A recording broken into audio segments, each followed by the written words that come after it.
アリアピーこんにちはとこんばんはとおはようございます皆様 welcome to another Yap stream. If you guys are wondering why I talk weird, it's because my immune system is low. I have a signal, a very large one on my right cheek, so it kind of hurts to talk, which is bad because I talk for work. Hello, my lovely citizens とアリアピーこんにちはとこんばんはとおはようございます皆様 Welcome to the stream. I have no idea why there's no chat, by the way. I fixed that already. Hello? I fixed that already. Let me refresh it, maybe. Oh, there it is! Singal! Okay, so if anybody doesn't know what singal is, actually, what is a singal? Singal in English. Canker sore. I've got a very large canker sore at the very right part of my cheek. Comfort IT department!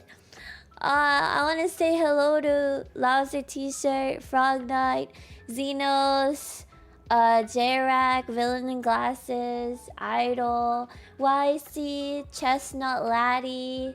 Thank you, Amire Labs, Soul Striker 5. Thank you so much for your patience, Mad Machina, Fun's back. Thank you.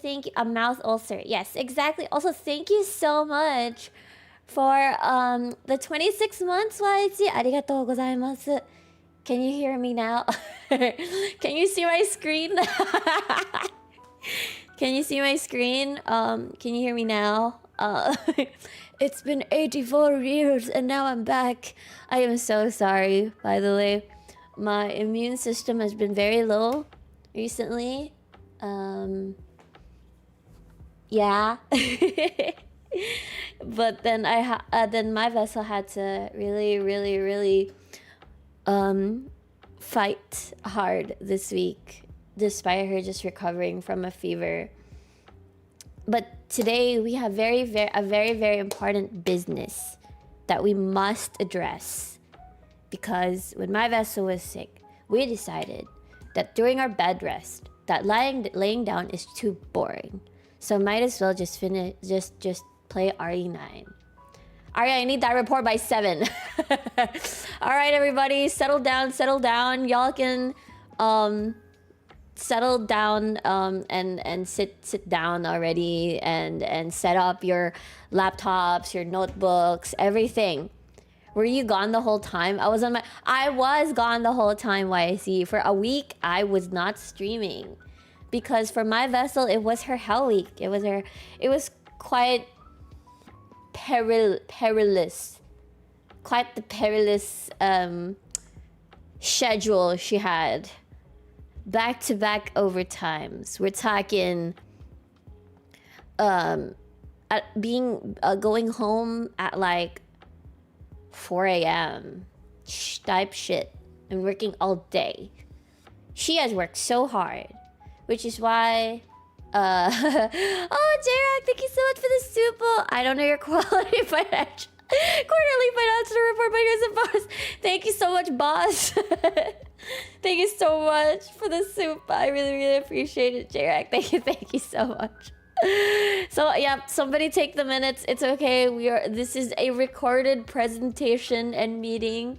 So please, it's okay. I will send a copy for those who are absent in today's meeting.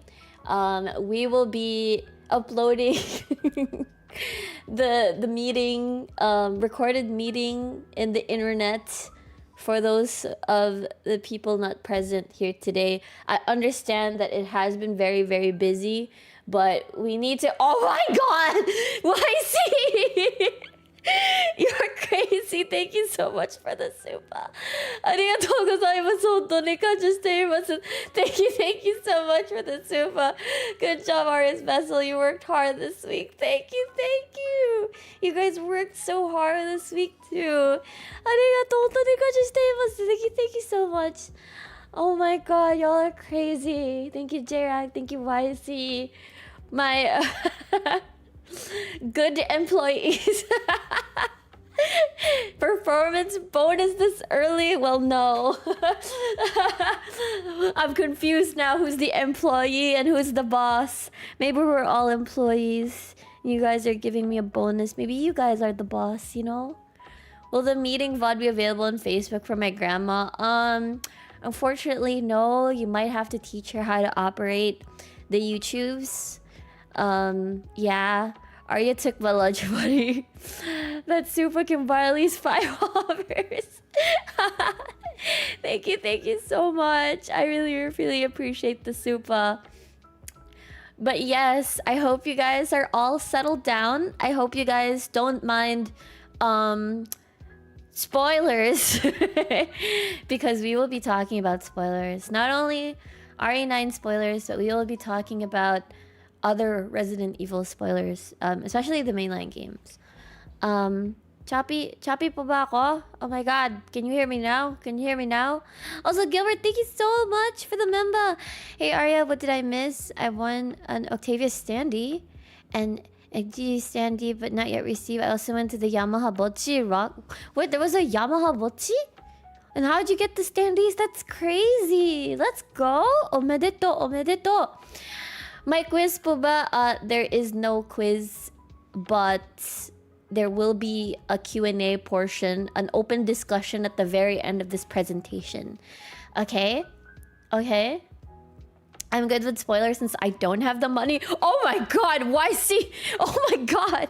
Treat yourself well and have a good meal after your fever. Maybe after your singaw disappears.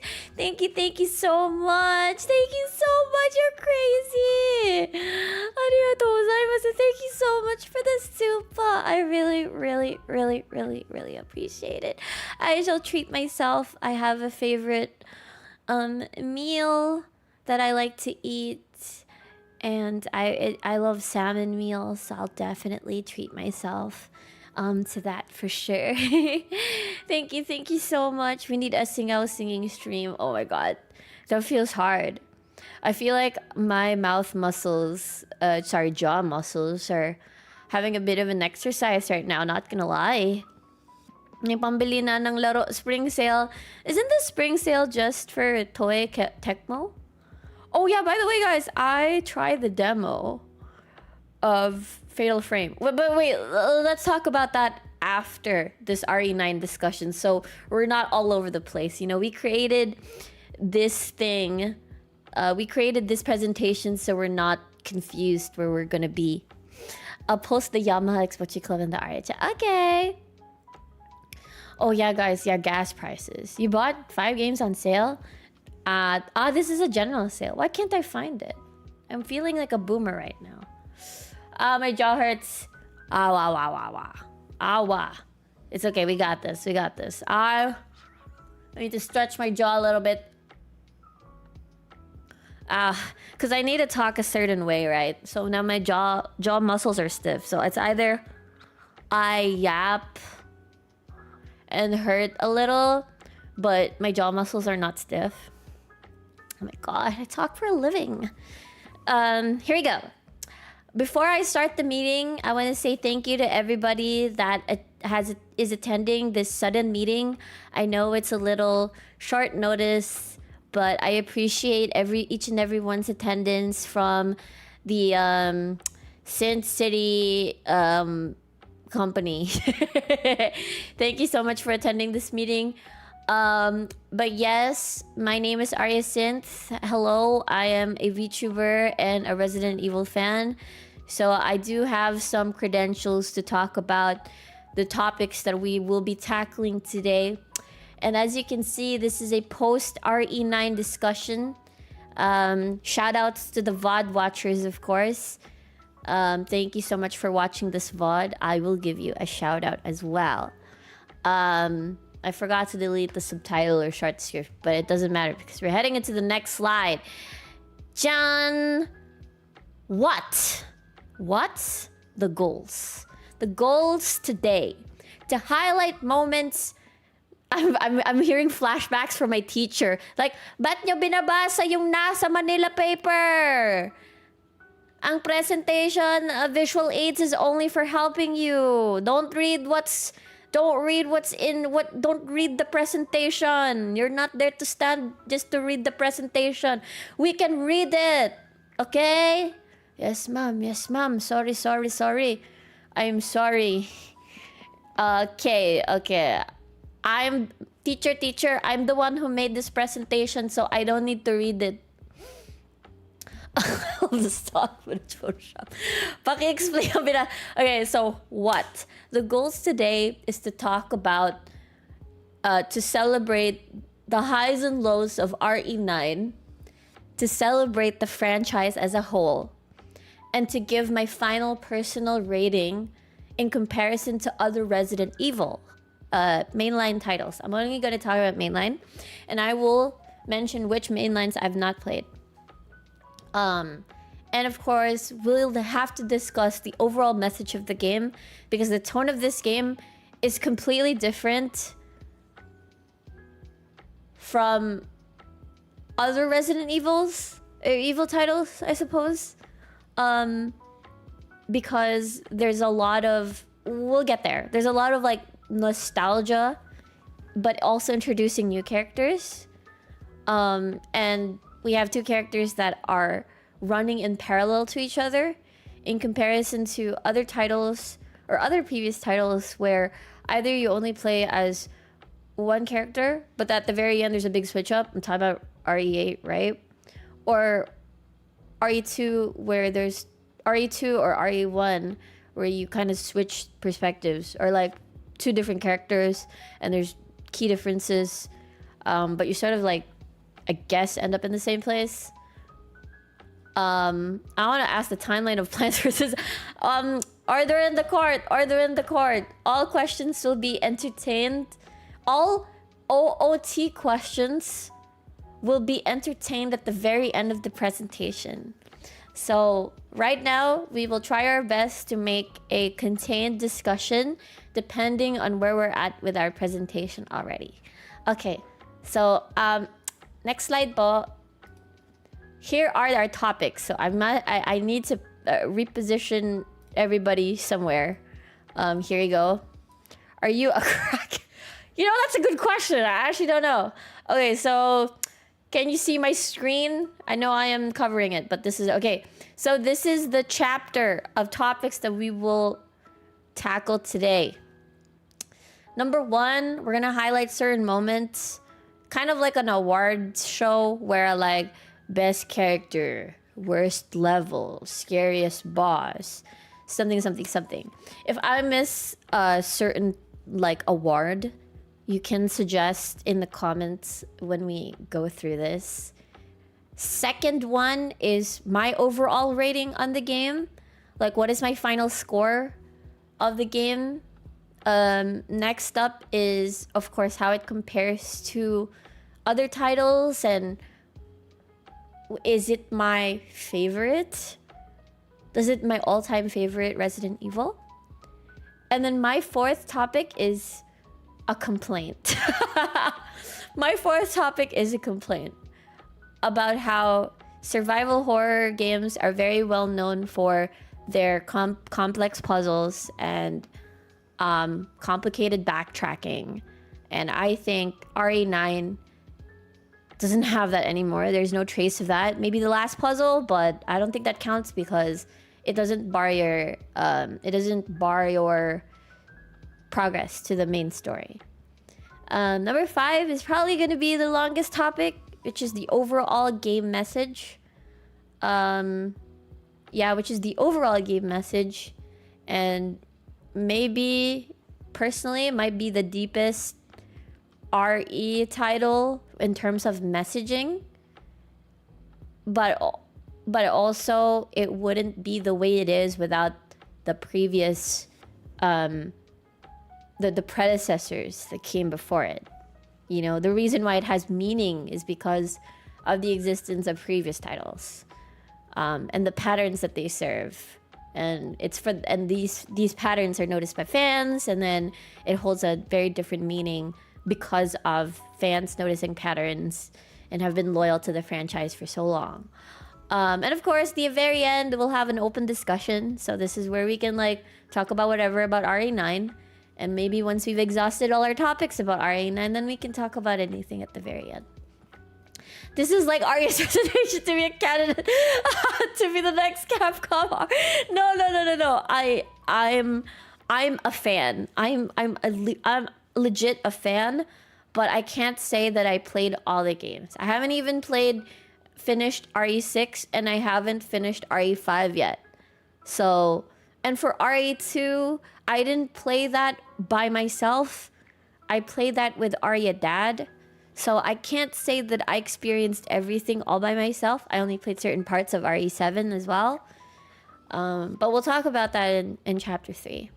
Any questions? Any questions? Is this going to be RE9 nitpicking? No, it is going to talk about certain things. I will have my personal complaints, of course, but I also understand a developer's point of view and everything, and there's nothing that I hate in RE9. It's more like a realization. As a fan, how cool can you make us? Wait, what do you mean, how cool can I make you? I never even finished a single Resident Evil game because of the puzzles. Ah, なるほどね. I want to talk about Leon changing his name to Dave after going crazy and growing up. Wait, oh, you mean Plants vs. Zombies. Well, that's an alternate timeline that we are not going to discuss today, unfortunately. Is this how idol meetings supposed to look like? Yes, with complete PowerPoint presentation, so we are not lost in the conversation. Leon being able to parry a missile makes the player it's like very classic Resident Evil, you know? You gotta love that. You gotta love that. Town hall corporate meeting in a courtroom, order in the court. I have a feeling we have a lot to discuss, so let us move on to the very first topic where we are going to be awarding moments in the game, like best something, worst something, scariest, coolest. If there's anything I missed, please you know, raise your hand and you will be addressed. and I will I'm kidding, you don't have to do that. Okay, so the first topic is, of course, like a little cute awards to remember the moments that I've gone through in the game. So up next is, of course, I think the best moment in the game is returning to RPD. I think it was really clever too, that the way, like after you make the bomb, and then if you finish the motorcycle scene, like you go through this very cool action-packed fucking scene, and then you go through this alleyway, and it's very similar to how you arrive to RPD, and then you see like the what do you call this, the oil truck thingy where you and Claire sort of get separated first, you know? So you see that first, and then you sort of kind of know where you needed to go, and then there's this angle of seeing RPD. There are no zombies, just so quiet, and it was magical, because the last time you were sort of here, right, was, or rather the first time you were here, it was chaos. A lot of people screaming, surrounded by zombies, everything's on fire. You needed to go into the police department for sanctuary. But the way they angled this scene is so beautiful. It's just the complete opposite of the first time you were here. It was sort of this weird, peaceful, nostalgic. It gave you time to sort of breathe from the action that you just went through, and you sort of able to sit through your feelings. And then they play the music when you get in. It's a very short segment, the RPD section, but it's a wave of nostalgia. I think I only cried 2 times in this game. I'm genuinely actually surprised that I didn't cry in the ending. I thought I was gonna cry with the ending. Yeah, the OG RE spelled welcome with 2 L's. RE2 Remake had the correct spelling, but then you could see like the extra L on one of the tables. And then they repurposed the welcome Leon sign. And then I think it was Chris that said, Leon, we come. I think they used it again. She cried when she found a Wesker Sea. No, I did not. I actually didn't go through the puzzle. The style feels like DMC5. Yeah, the details are really good. I was only able to play a little bit. Actually, I did not. I did not play. I watched my dad play RE2 original, and I played some parts of his playthrough with RE2 remake. So I can't exactly say that I experienced the full nostalgia because I was too scared to play RE2, so I only watched. It's like secondhand playing. And so just to explain my dynamic with whenever my dad plays this game, before, I would be the one doing the puzzles. This must be the it's not the last Resident Evil. Definitely no. But anyway, but it still gave me a lot of nostalgia. And I think the fact that he was visiting parts of his past, remembering Marvin, seeing all the letters again, and visiting the STARS office, meeting Mr. X again because Wesker Wannabe summoned another Mr. X. So you have to meet Mr. X, you have to fight Mr. X. You went through, what do you call this? You went through the Kendo weapon shop thingy where there was the zombie daughter. Yeah, the Kendo flashback. Oh, I cried during the Kendo flashback too, which is, was just beautiful. Because, again, this is Leon's first day on the job. He has this very pure heart, pure, naive, innocent outlook on life, and then everything went to shit and he just wants to save people. That's why he joined the police force, right? And then his first day, he wants to save everybody, but he meets all these different kinds of people that he can't save. And we'll talk about that more later during the overall message. So the Kendo flashback, all part of the whole RPD. You go through the garage. That's when you first meet Ada Wong, right?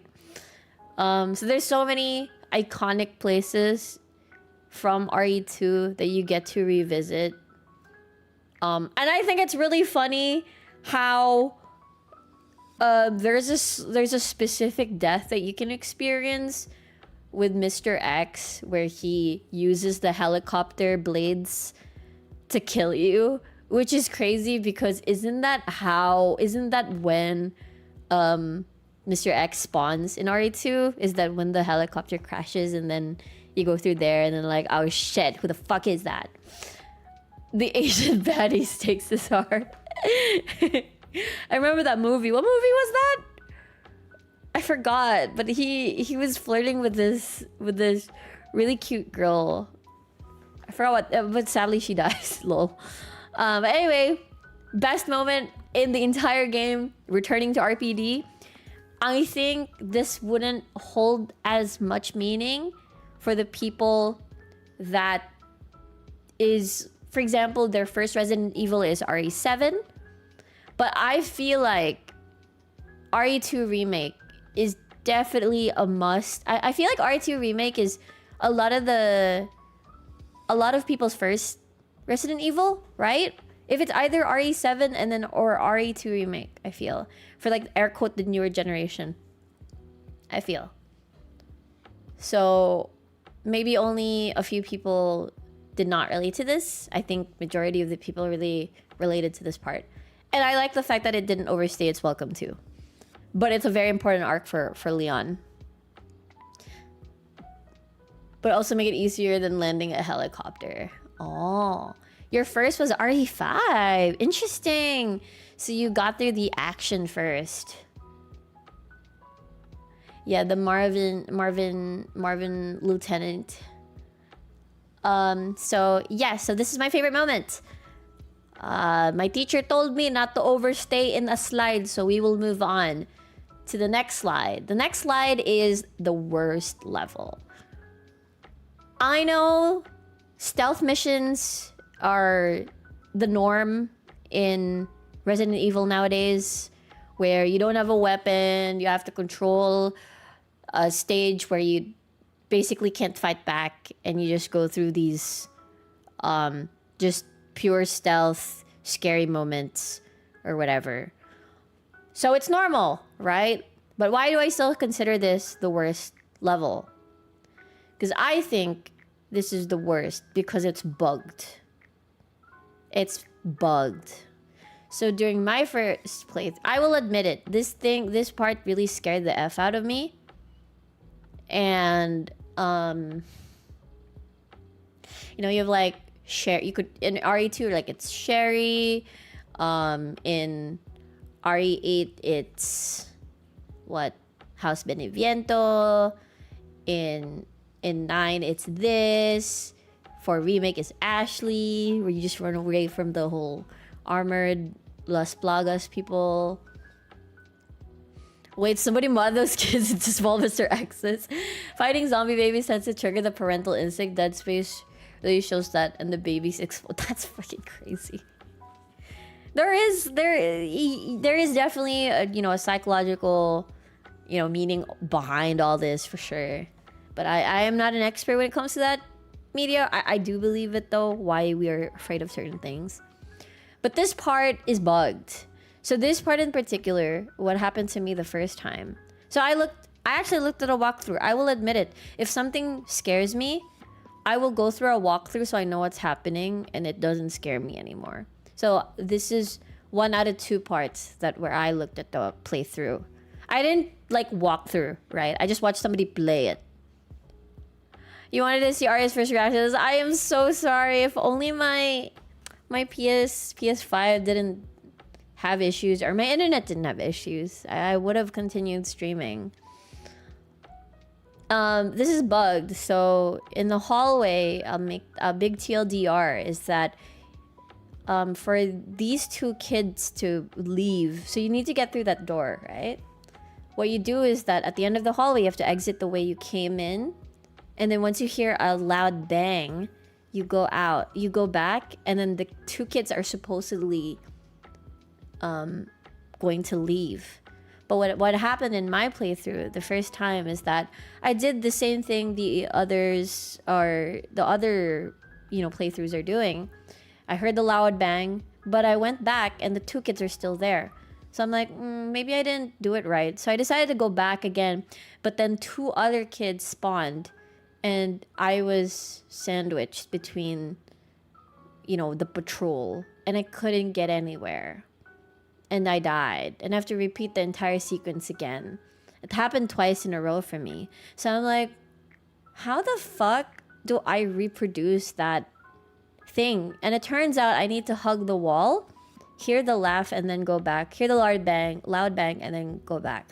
So I think this is the worst level because it's not really polished. It's bugged. It is a bugged area. So I think this is the worst level. And take note, I played already after the patch. So supposedly bugs are supposed to be fixed already. Whatever fix that needed to be fixed, this didn't come with it. Did you experience issues with the cutscenes? No, actually, I did not. I did not experience any problems with the cutscenes. I just don't like levels like these. So even if there are no bugs, I really don't like this. I mean, from a player perspective, from a developer perspective, it's kind of like showing you the past. It's part of like a nostalgia thing, right? Didn't Sherry go through this too, sort of, because this is the orphanage in RE2. So this is part of the nostalgia to give more meaning to why the orphanage is there. So it just makes sense to me. And the fact that RE loves to do this, right? Where they take away your weapon and just basically scare you like this. They always have to put a game mode or like a part like this. Which Leon one-liners did you enjoy hearing?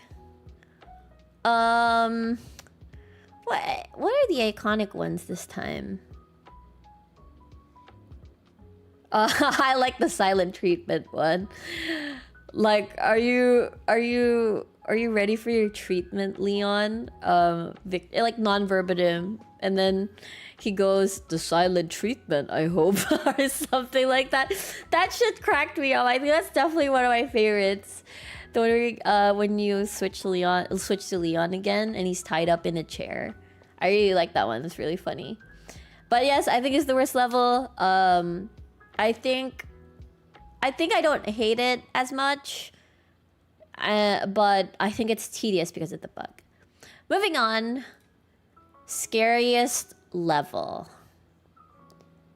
The scariest level, I think, is the basement, when Emily gets kidnapped by the girl and you have to follow her down this dark hole. And this is after you control Leon, and then it switches over to Grace. This was the worst combination ever, where you feel so much power because you're playing as Leon, and then you go back to Grace, which is a bit a contrast, right? It's like pulling a rug, a foundation on your feet, but then it's 10 times worse because this is the worst ever. And I will admit it. I told you guys, 1 out of 2, right? I watched a walkthrough or a playthrough of someone else. This I had to, or else I wouldn't be able to leave because I would be too paralyzed. That's not the only reason you like the lay. Nah. I think Leon did dirty to Victor. You brush your teeth? Xeno Wesker for drip, but lost. Yeah, Xeno looked really cool. I think he's a little wasted. I'm not gonna lie. I'll talk about that later. But let's focus on the scariest level, which is the basement. It was so dark.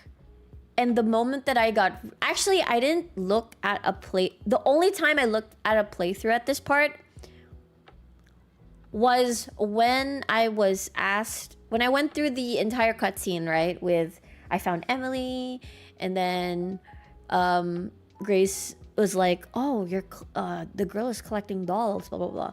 And I went through the end of the tunnel. And I went through the entire prison cell, right? And then the instruction says that, oh, you know, like, you need all 3 switches, and then to lift this lever to, what do you call this? To get the power back, but also it'll open all the cells. Are you crazy? And then that's when I'm like, this is fucking terrifying. I'm fucking out. And you know what I did too in Resident Evil 8 during the underground prison place with Ethan at the House Dimitrescu place? I played that shit on mute because it was so dark. I really can't handle the darkness. Keeps me wondering which ending did Aria unlock first. Oh, you're curious. You are so curious. I will answer that later. I do have an important slide about that. Aria liked the meat plant area. That one was fine. I wasn't scared about the meat plant area because it's well lit. I'm only really afraid of horror games when they're really dark. So this is an example. So the moment that I didn't watch through the entire playthrough, right? The only time I watched it was when, up until all the prison cells were open. It's like when I pulled the lever already, so I could rescue Emily. I stopped there. So I didn't have a weapon, and I was scared the girl was gonna come back, and she did when we went through the elevator. But this part, without a I feel like I would have handled this if it wasn't so dark. Did this area right after or on? This is right before the spider boss, because the spider boss is during Raccoon, when you go back to Raccoon City as Leon to save Grace. Stark Ariel Daria. I don't know. That sounds cute. Sounds like Dahlia, like the flower. But yes, This is my scariest level. Up next is coolest moment.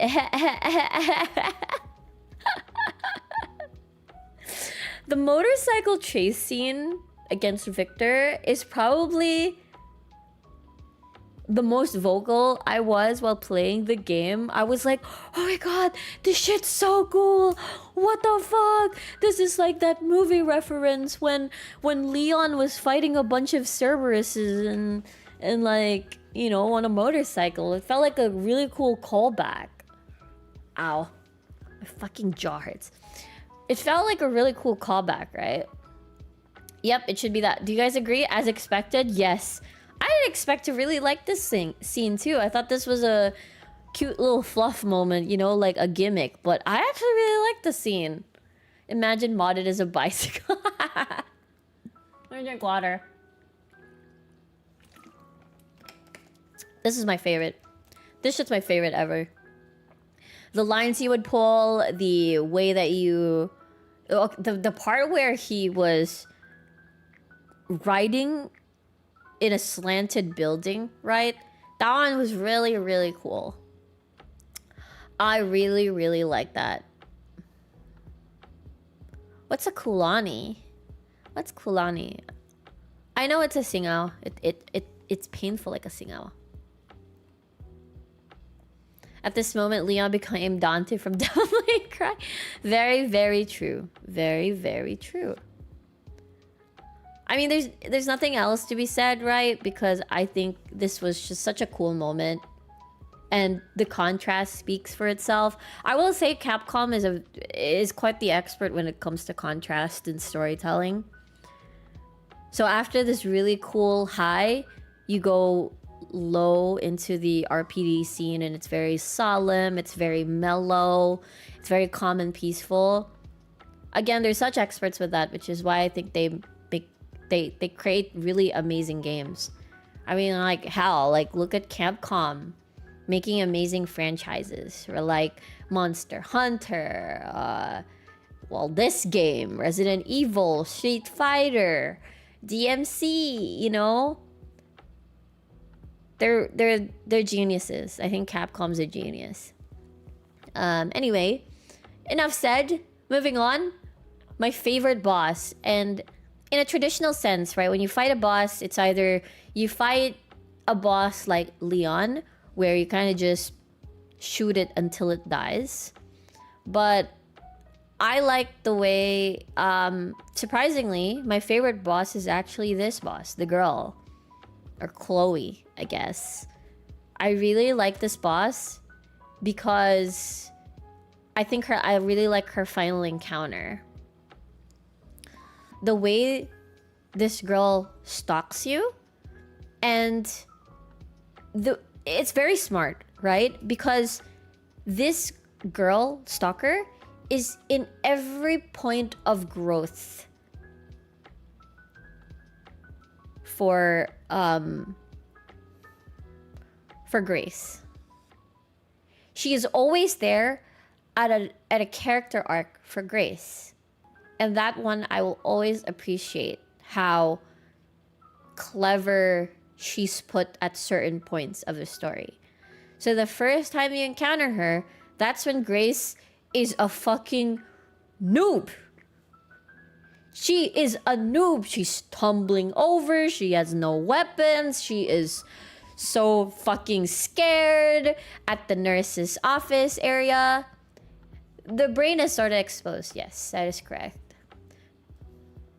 Surprised not the singing opera zombie being your fave. Oh, but I think the opera zombie is not a boss. So I think this girl is considered a boss. So that is the first time you meet her, right? The second time you meet her is when Grace releases Emily and helps her do the braille thing for her. The sun, star, moon puzzle or whatever. And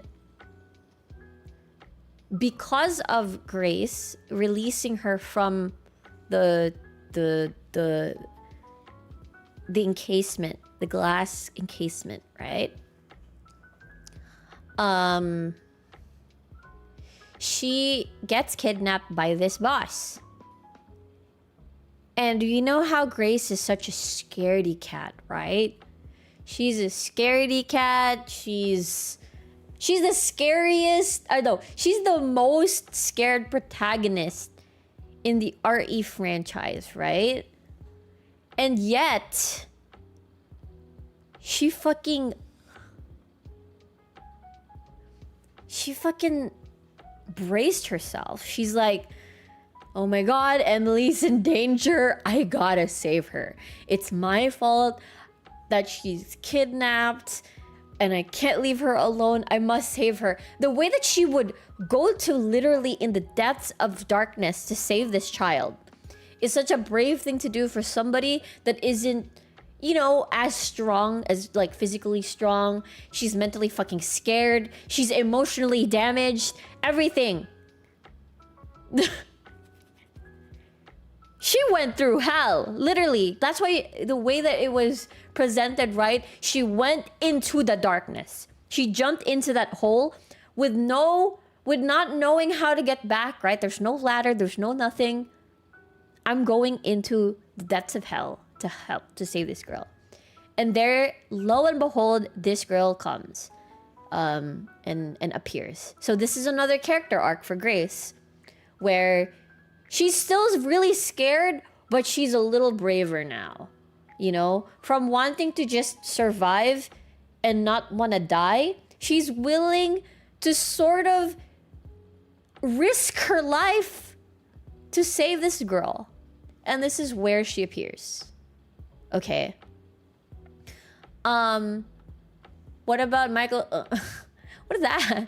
Grace, it is a Grace level up moment. And okay, so you go through this basement thing, and right, you're a little stronger now. Grace is a little stronger now. She has more experience going through hell, literally, because it's like the basement, the meat grinder, right? The meat grinder area. Fuck. So anyway, the third time you encounter the girl is when Emily is injured, but you need to find a way out, right? You need to find a way out. And the last part of this this final boss fight with her isn't in a traditional boss fight sense where you kind of shoot her until she dies. No, you have to get the power back up, activate 3 levers in the basement or like in the lower levels of this final place, and then open this thing in the ceiling so that the sun can reach the place and eliminate this girl finally.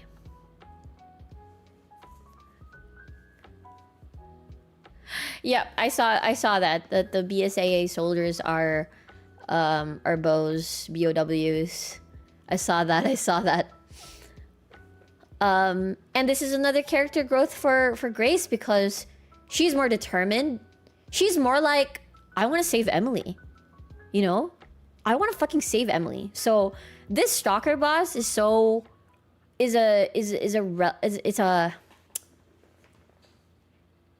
shadow to Grace's growth. She's always there when Grace is ready to level up her character. She's not just there to sort of scare you. There is actual relevance to why she's around at certain points of the story, which is why I think she's my favorite boss. There were so many, and it's really weird too because for some reason when I play a game, I kind of reflect, I sort of really take into heart what kind of character I'm playing. So if I'm playing as Grace, I'm scared as fuck. When I'm playing as Leon, I'm not. And that is exactly what the game developers intend you to feel, right? Because I know there are some people that are really Like, it doesn't matter what character they play, right? They're either really scared or really not scared, no matter what character they play. But I'm one of those people where, at least for this, when I was Grace, I was fucking scared. When I was Leon, I wasn't. But when I was fighting this boss at the very end, I wasn't scared anymore. Because I could actually feel the character growth and how familiar Grace was to this monster now. You know? She was so familiar. She knew what to do. It was a recurring boss for her, basically. But anyway, that's why she's my favorite boss. The girl. The singer zombie. Don't worry. It'll come. Don't worry. It'll come. It'll arrive somewhere. So, yes. To summarize, this is I really like this monster because I realized hindi na nakikita yung suit ko. Kailangan makita kung gaano ko isang professional. Ayan. So, anyway, favorite boss. Next slide, please. Any questions? Charot. Okay, next slide. My favorite monster. You guys have been asking for this, and there were two opera singers, right? It's either Eileen or Selena. And I think the Eileen one was the scariest one for me. Because I didn't know, I screamed so hard. She screamed, the way that she was designed and positioned, right, is that if you go through the shortcut, you can't see her because there's a whiteboard covering her. But if you go through the door, then whatever, you'll probably see her first. But I went through the wrong option, and when she started screaming, I didn't know what hit me. So she scared me the most because of how I went about it. At least Selena, the white dressed singer zombie in the bar area, I saw her coming from a mile away, at least. But this one surprised me the most. And there was not a lot of space to run around. Versus the bar, there were many ways to escape that place. But this one, no. This one, no. Not really. This girl scared me the most. What's the next slide, actually? Ano ba yung next? Memorize ko to, promise. Promise, guys. Memorize ko to. Okay, so...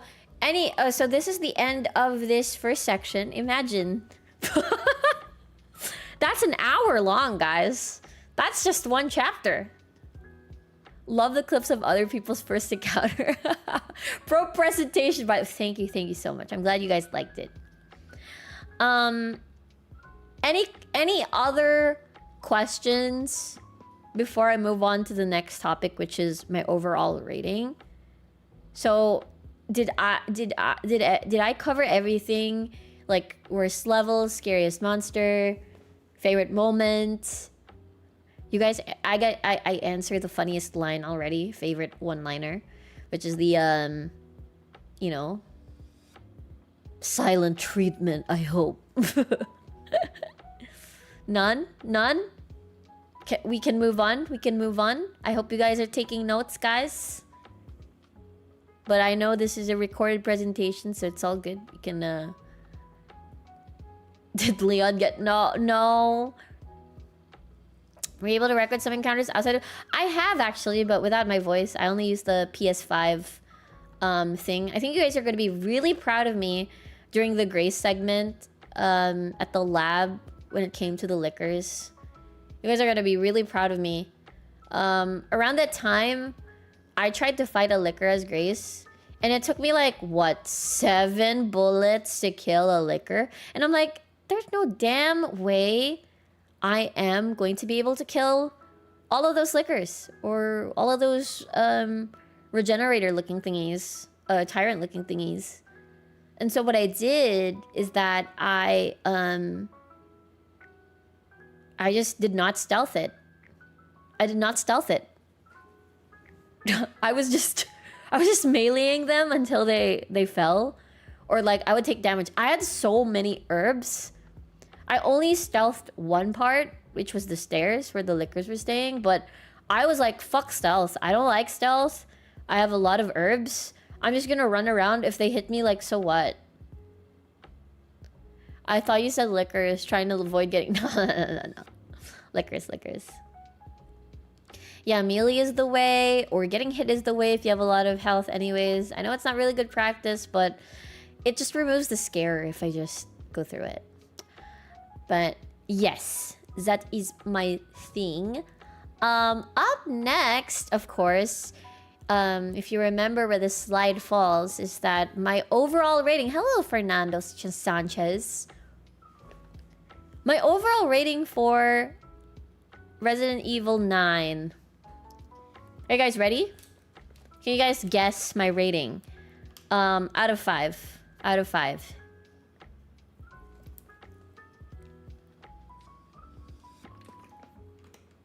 Ow. I had to drink water.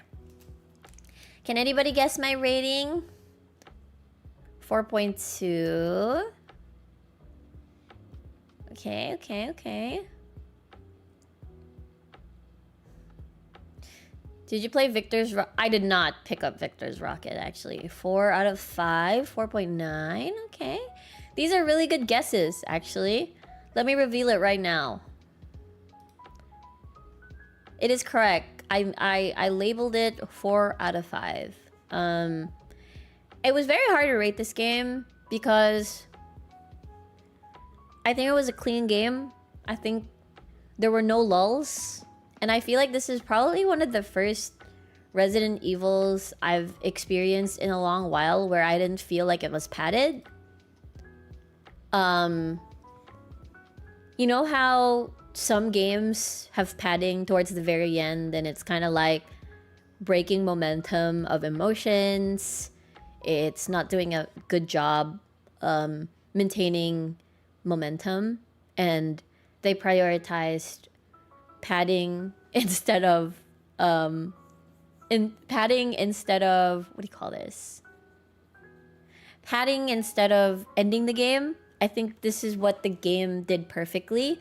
It did not overstay its welcome. It did not tire its audience. It did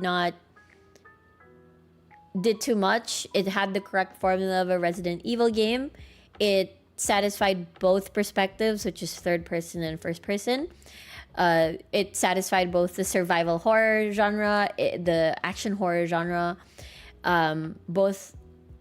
It injected nostalgia. It had a very deep and meaningful message, I think, personally.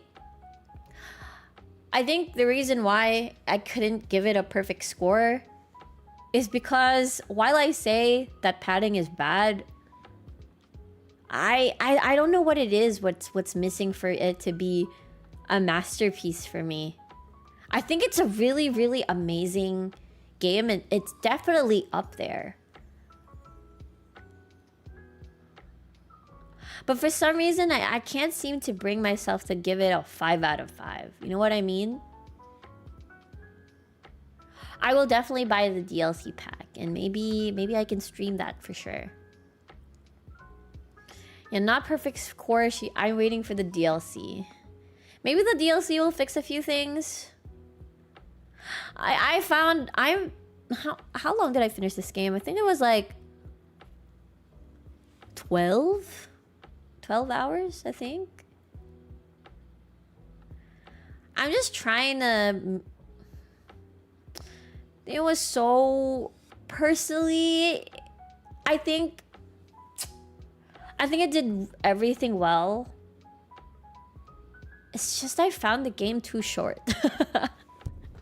And I know it's a bit counterproductive for me to say that the game didn't overstay its welcome, but surely there are games that didn't overstay its welcome, and then, you know what I mean?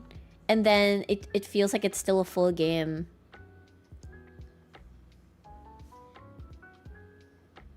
Was it 12 hours? I actually don't know what the real hours is. Is either 10 or 12. I don't know. But I AFK'd a lot.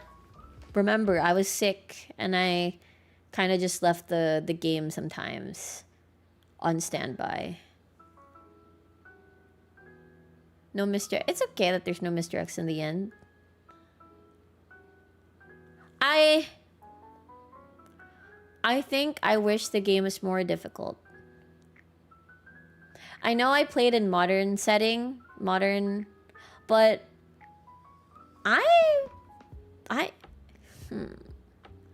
Anybody else notice that games are starting to be a little easier than normal now?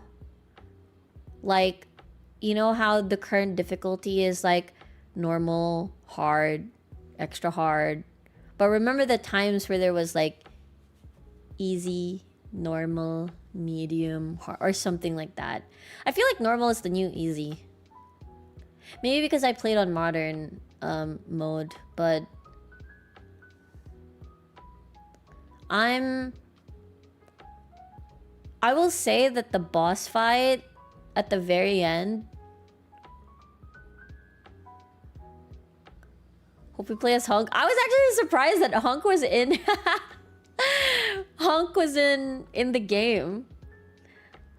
And the only time I realized it was Hunk is when I was being meleeed. And I'm like, wait a minute. A Hunk?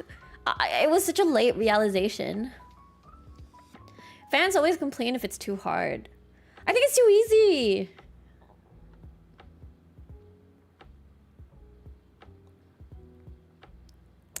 There are no puzzles anymore, so I'll complain about that later, but I was definitely not satisfied. But I guess it's really hard. Like, I feel like modern gaming nowadays is just so different. The next staff was crazy, I know, right? I don't know what it is. But I mean, I get it. Like, you don't want something too hard, I guess. It makes me wonder. I remember people were complaining about the difficulty of Fatal Frame remake, that they had to patch it. Is that true? Then people were memeing that Fatal Frame is like Fatal Souls or something. Because the HP was too much, the fights felt like a drag. Is it true? They had to patch the difficulty. I was playing the demo earlier, by the way. The Fatal Frame demo. I was surprised that the ghosts are really fast now.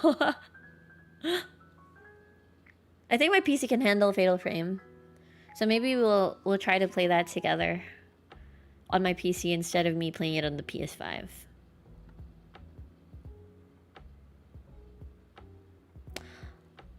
But anyway, I think it's a 4 out of 5. I think it's a really amazing game. It's definitely up there. It's definitely one of my favorites. But there's something which I will continue now to the next slide, and let's compare it to the other Resident Evil titles. Bam. Is Resident Evil Requiem my favorite of all time? Is it my favorite? Is it your favorite? And I will tell you guys my favorites, right? My favorite is RE4. I think it's magical. 7 and 8, the Ethan storyline.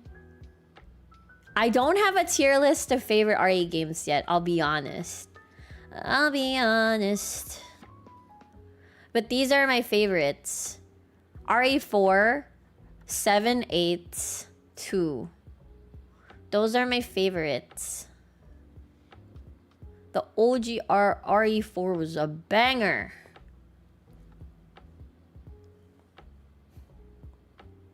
I don't think I can fully judge RE2 yet because I didn't play it by myself. I didn't play all parts all on my own.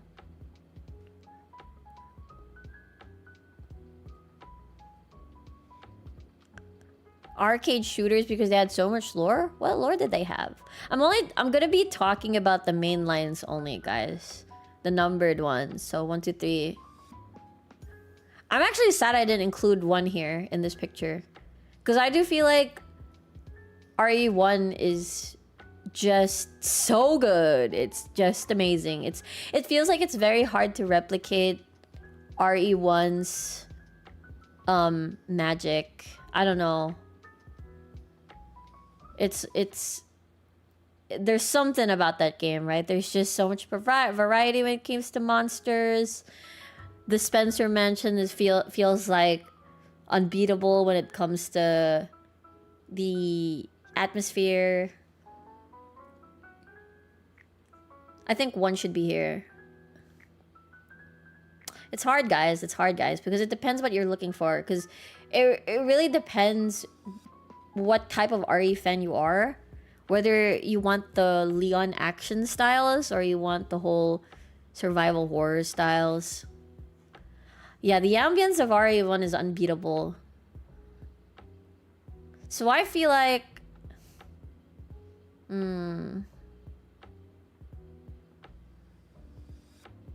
I feel like the gray section, the Rhodes Hill Hospital thingy, I think they were trying to replicate the same vibe as the Spencer Mansion for sure.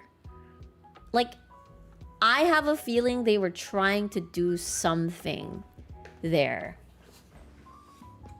Trying. But you will never, ever, ever replicate until you actually have the complicated backtracking and puzzles that RE1 had.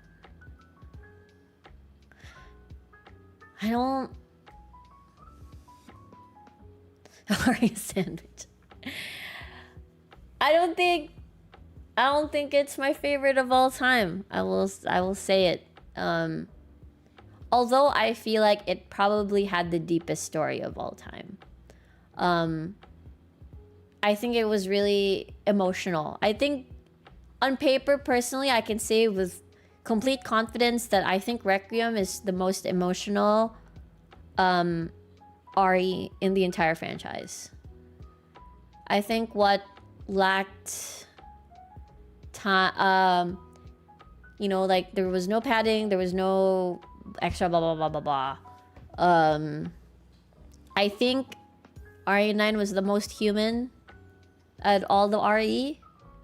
So if it comes to that aspect with the emotional level it has, I think RE9's the best. Because even though, let's just say, you know, Ethan died and his story is also about about family, I don't think I can like looking for his daughter, looking for his wife, I don't think I can connect to that as much as Grace's and Leon's story. And it's the most human too, because the zombies were still doing what they were doing when they were still humans. So I'd say RE9 is the most human of them all, and the deepest RE title. I personally,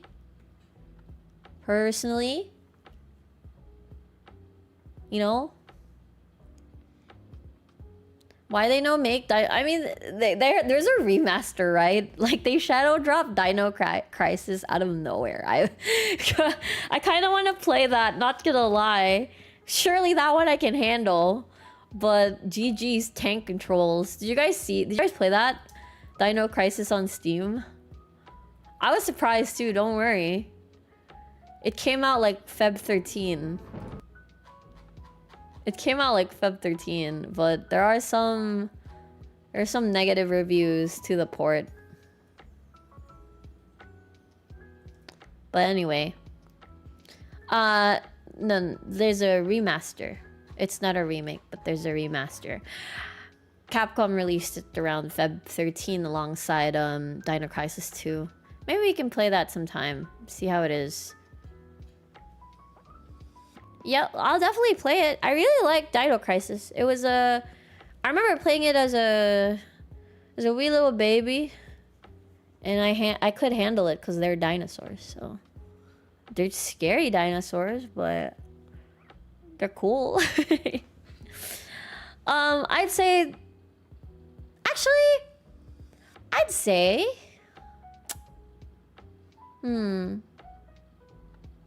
say story-wise, I think it's my favorite. I think RA9 is my favorite story-wise. I think RA1 is unbeatable in the remake. I think there's nothing beating the atmosphere. Although, like, in terms of, like, actual enjoyment, like, gameplay and sort of variety and bang for your buck, I feel like RE8 had so much to offer. Like, it felt like I was in many, many different places in such a short span of time. Like, setting-wise, there was so much in RE8, right? Like, it felt like they combined many, many different kinds of horror into one game, which is why I feel like gameplay enjoyment-wise and roller coaster, different settings, blah, blah, blah, I felt like RE8's my favorite.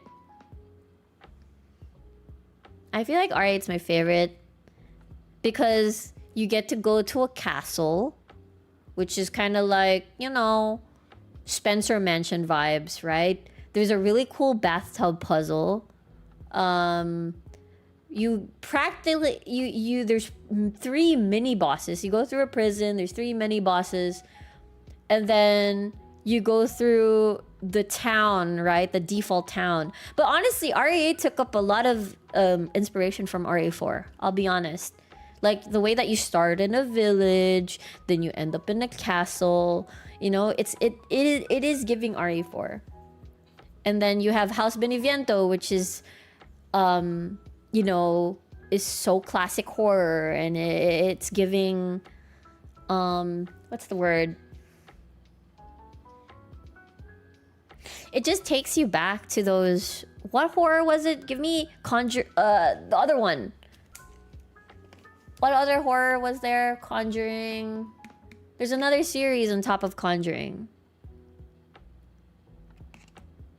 Was it Conjuring? Conjuring. The Conjuring.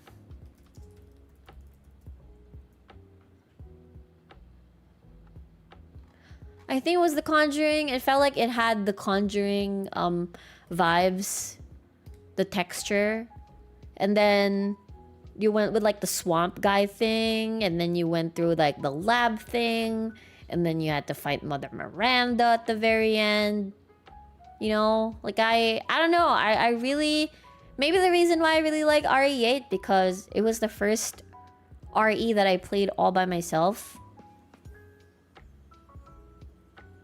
I mean, aside from RE4. RE4 is the first RE I played all by myself. And then, well, that's an old game. But the modern games, RE8's the first one I've ever played by myself. So I guess I have some sort of bias. Yeah, the baby was nightmare fuel. Probably one of the scariest. I do feel like RE8 still has the scariest part of like modern line RE. The House Beneviento one was fucking torture, man. Holy shit. The way that it gets progressively worse too. Yeah. So favorite one's RE1. The thing is, RE9 is won't be the way it is without its predecessors, you know? I think it's definitely not this standalone title. I think for you to get this entire enjoyment, you really, really had to play 2 and then 4, maybe even like 1. 1 even is, the 1 remake is important. I love babies in RE8. No, I don't. They're terrifying.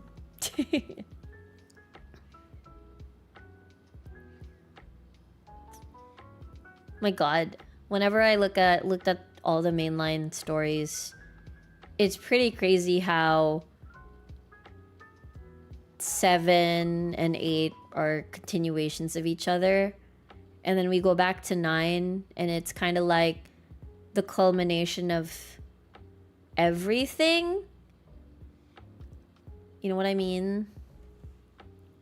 Because Spencer had his appearance at the very end. My god, what a game. What a game. But I think 1 is still the best. Not to say that Aria 9 sucked or anything. I love this game so much that it was hard to put down. I wasn't really tired. But I don't know why it felt really short. It felt so short, but it was full. It was full. It was definitely full. How long is RE7? Let me see. RE7 time. Playtime. Oh, it's the same. It's similar. 9 to 12 hours. It's the same. It's the same as RE9. RE5 to some extent to get all the Wesker references Zeno was making, not to mention Spencer's appearance in 5. Yeah. I think even the fact that Zeno is from the connections, right? That's also a... Weren't the connections... did they make their first appearance in 7, right? Because Mia's from the connections. Mia Winters. Did I understand that story right, Lamau? But anyway, I think RE9 is up there because there's just so much love and care put onto the story, and it's a culmination of... It's like this love letter, you know, to all Resident Evil fans. And if I dig deeper into this, I think, again, I told you that my favorite story of all time is definitely RE9. I think that I can confidently say. But the way that they just know the fans, you know? Like, I think RE9 is a reflection of knowing Resident Evil, knowing the fans, and giving us best of both worlds. Because obviously it's not gonna be a horror game if you control Leon, but also, which is why they created Grace. And it's really cool too because Alyssa is also from one of the side games, right? Outbreak Files, and how they're able to integrate her into the story. That's really cool. Connections is mentioned. That's from the Ethan storyline. Spencer is a huge deal in here, which is, you know, RE1. Guy that started it all.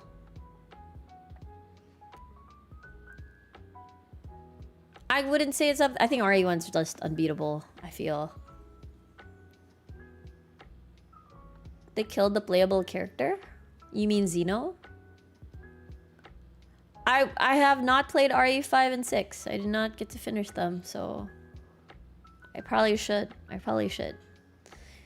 Okay, I feel like we're overstaying in this slide, but here we go. On to the next slide. The next slide involves a main complaint of mine. Yeah, they did kill a playable character, but they can definitely expound on her past. I do think Capcom should do something about Outbreak Files. I know they're probably traumatized by their attempts in making online co-op like the Reverse or whatever. But come on. Make Outbreak Files and it'll be an amazing friend slop game. Please, like, it's so good. It's just an amazing game. Like, please remake that, please. I wonder if there's a port somewhere we can play Outbreak files. Wait, there's none. Boo. Okay, whatever. Anyway, moving on. Complaint time. My main complaint and realization about horror games is... Oh, wait. Oh my god.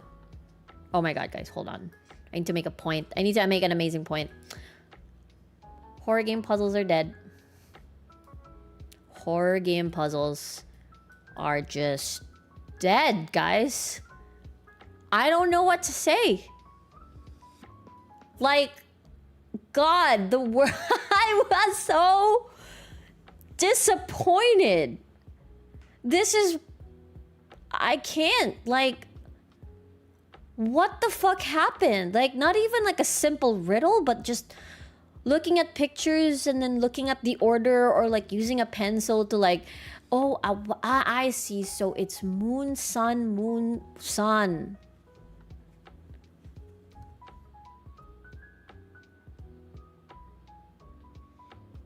And it made me realize, like, wow, I guess it's truly dead. You never liked horror game puzzles? I was this designated puzzle solver when I was a child. Whenever my dad gets stuck in a puzzle, he'd pass me the controller, and that was my contribution to a Resident Evil playthrough.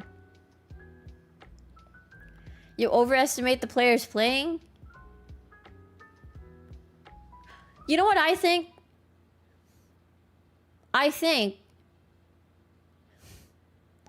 I have a very, very spicy hot take about this.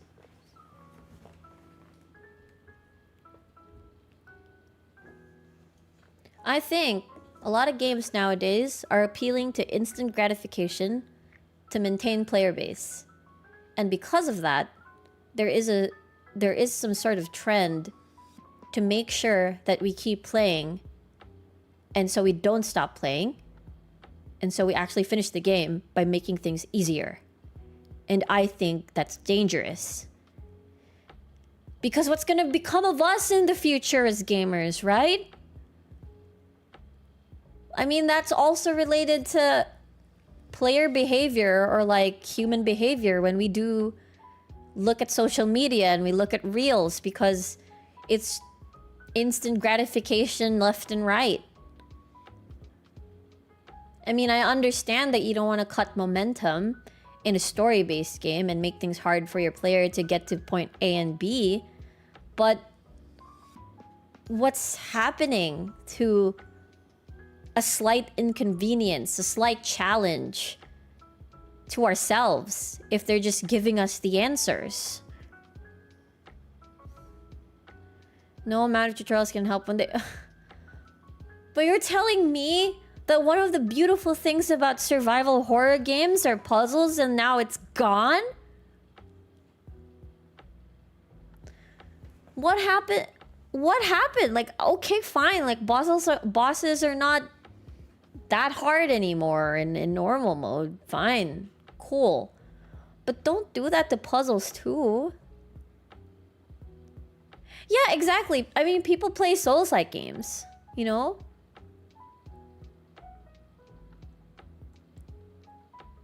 Like, even Silent Hill F had an easy and hard difficulty for puzzles. That one was great. Social media short attention span translate to gaming where but a challenge makes some people crash out. That's why all the boxes in some eyes have yellow tapes now. I mean, I understand yellow paint, right? Because I sometimes it's annoying, sometimes it's well integrated into a game, because there are some cases where yellow paint isn't necessary, where the angle of the camera will show you where to go, or like the pathway leads you to somewhere. Or games are too good, right? So it's confusing. But I get it. I get the complaint with yellow paint. I get it. Yellow paint has been around for a long time. And I saw this content, like TikToker, where he sort of defends yellow paint, and I definitely see the perspective in that, because older games, right? Because it's an older game, you know how in cartoons, like old cartoons, you can tell which is background and which is going to move because it sort of stands out. So it's similar to like in old Resident Evil games where when you want to pick something up, it's shiny. It's blaringly shiny, right? And what do you call this? There are some games that don't use yellow paint. I do believe Fatal Frame does not use it, because I think yellow paint is there for the, you know, the gamers that are trying to get into gaming, you know, not make it hard. Yeah, Half-Life did with ambient lighting. Sometimes you do camera angles, sometimes you do ambient lighting. I think Resident Evil did yellow paint well. I think it's definitely one of those games that did it well and not obstructing and removing like the ambiance. Hello, that dude. But one other effect or causes of yellow paint is because the games are looking really good now, that maybe it's confusing for other people where to go and they don't want to waste their time. But that's the thing about survival horror, is that you're actually supposed to explore everything, check everything, blah, blah, blah, blah, blah. But right now, developers are always balancing, like, people's time. Because let's face it, we have a much shorter attention span. Or rather, either we're also very tired that we don't have the time to explore, or maybe the target audience for, air quote, this yellow paint is that they're also playing other games. So they kind of want to give you immediately, you know, the answer, which is why puzzle games are gone. Oh, dude, the PS2 era for survival horror was one of the best. Puzzles were amazing. Fatal Frame was there. Birth of RE4. Maybe Silent Hill didn't have the best run during this era. Maybe. Wait, no. Silent Hill 2. Was it? Was it on the PS2? I don't remember. I only played The Room, man. I only played The Room in Silent Hill in PS2. But Fatal Frame is probably like my favorite trilogy. I played it backwards, by the way. I played 4. Sorry, I played 3 into 2 into 1. And I never got to feel 1. Sorry, I finished 1. I feel like it's partly because the graphics were so bad before. Yeah, inspectable objects stood out. And I understand yellow paint. And I think RE9 did it well, because everything was so seamless with their yellow paint. Like the crime scene yellow tape was done well. The stickers for boxes, because nothing stands out anymore in modern day graphics, because it works so well. Sorry, they look so good that they blend in, so you don't know which objects are interactable. Like even the green herb fucking looks like they're a house plant in Resident Evil games. So I understand yellow paint. Personally, if it's not intrusive, I don't mind it. And if it's smartly placed, I don't mind it for other people. I just fucking hate the death of puzzles, man. Oh, Silent Hill 3 was on PS2. I didn't get to play Silent Hill 3. But it's dead, guys. At least Silent Hill F segregated easy and hard for puzzles. So if you don't want to deal with the puzzles, then you just go easy mode, right? I'm actually really glad Silent Hill F, you know, had puzzles, at least. But man, RE9 during the grace parts, okay, Leon, fine, don't have puzzles, but the the grace parts were the weirdest ones. Like stencil, sun, moon, star. I missed those puzzles where you had to move wheels, or maybe chess pieces, or piano keys, you know? Puzzles equals padding after all. Personally, it didn't feel like padding. It felt like it was exercising your brain a little. Personally, for me, it didn't feel like padding. I really loved survival horror game puzzles. I remembered when I was a child and, you know, I was playing Fatal Frame, I always had a notebook with me in case there were puzzles. It was my favorite part. Different combinations, you know, I don't know if puzzles were harder before because I was younger, but surely these puzzles are just like, you know, like spoon feeding you the answers. Yeah. Now it's gone. It's actually gone. Even though there was like a really hard puzzle at the very end, it had nothing to do with the main story. The puzzle is thinking if you fight the zombie or run. But RE1 had those though. Didn't RE8 had an interesting bathtub puzzle? What are the other puzzles in RE8? I remember the bathtub one was my favorite. But anyway, that's my main complaint. I'm afraid of this trend. I think if I'm just really afraid. I hope I remember this puzzle in Fatal Frame 3 where you had to arrange a song. That one's a fucking banger, guys.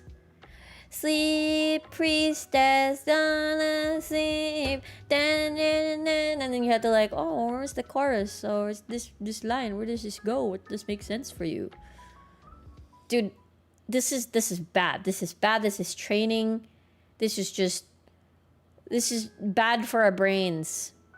For the entire humanity, guys. Video games are sort of last hope for, you know what's happening in the world right now? Because the world is fucking tiring. Everything is made to take advantage of our desire to have convenience wherever we go. And because we're so used to conveniences. But that's not life. We will experience inconveniences. How can we grow without these inconveniences? We gotta learn how to get used to these things again, or else we're fucked as a race. As the human race, we're fucked. We have to remember that it's okay to have inconveniences. Because it truly is like that. We're gonna end up with hints that just show the answer later on. Yeah, and then, you know, we're gonna feel like, wow, I'm so smart after such an easy thing. And that's why Aria will play Outlast on stream with us. Yay! What's an Outlast? What does Outlast have? Isn't it just a stealth game though? We must reject technology and go back to monkey. I mean, we don't have to totally reject technology. We just have to be careful what we consume and just be aware of these things. Because if we take everything as is, we're gonna be in trouble.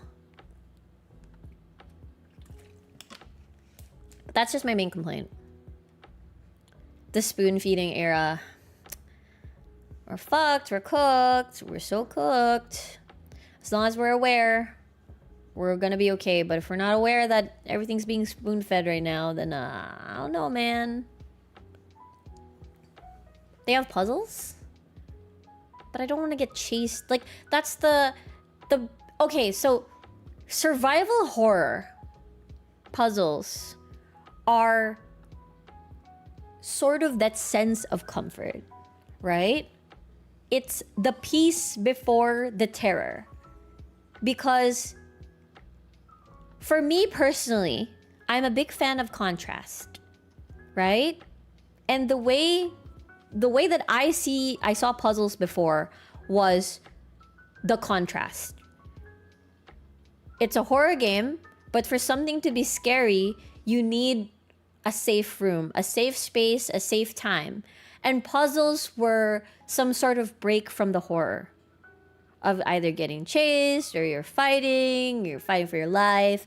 Puzzles were there to give you a break before something bad happens again, you know? So I personally did not see puzzles as an inconvenience because they're actually like some sort of sanctuary. Back in my day, we didn't have internet to help with the puzzles. Back in my day, we had to print walkthroughs from GameFAQs.com. Oh my god, don't get me started, guys. Like, my dad used to print walkthroughs from GameFAQs.com. Oh my god, that's crazy. Those are crazy times. Oh my god. And that's the thing, right? Like, there is an option to look up a guide if you're stuck. So, games can be hard. You know, puzzles can be hard because there's a guide. There's a guide in the internet, you know? Come on.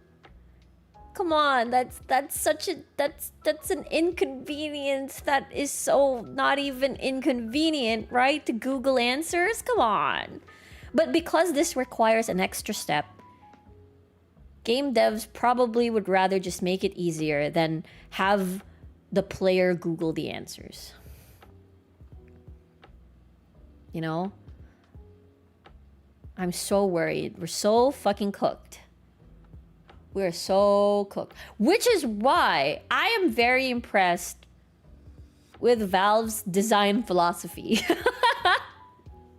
I'm very impressed by Valve because they made Deadlock when I first fucking tried the game. I was like, this shit's complicated.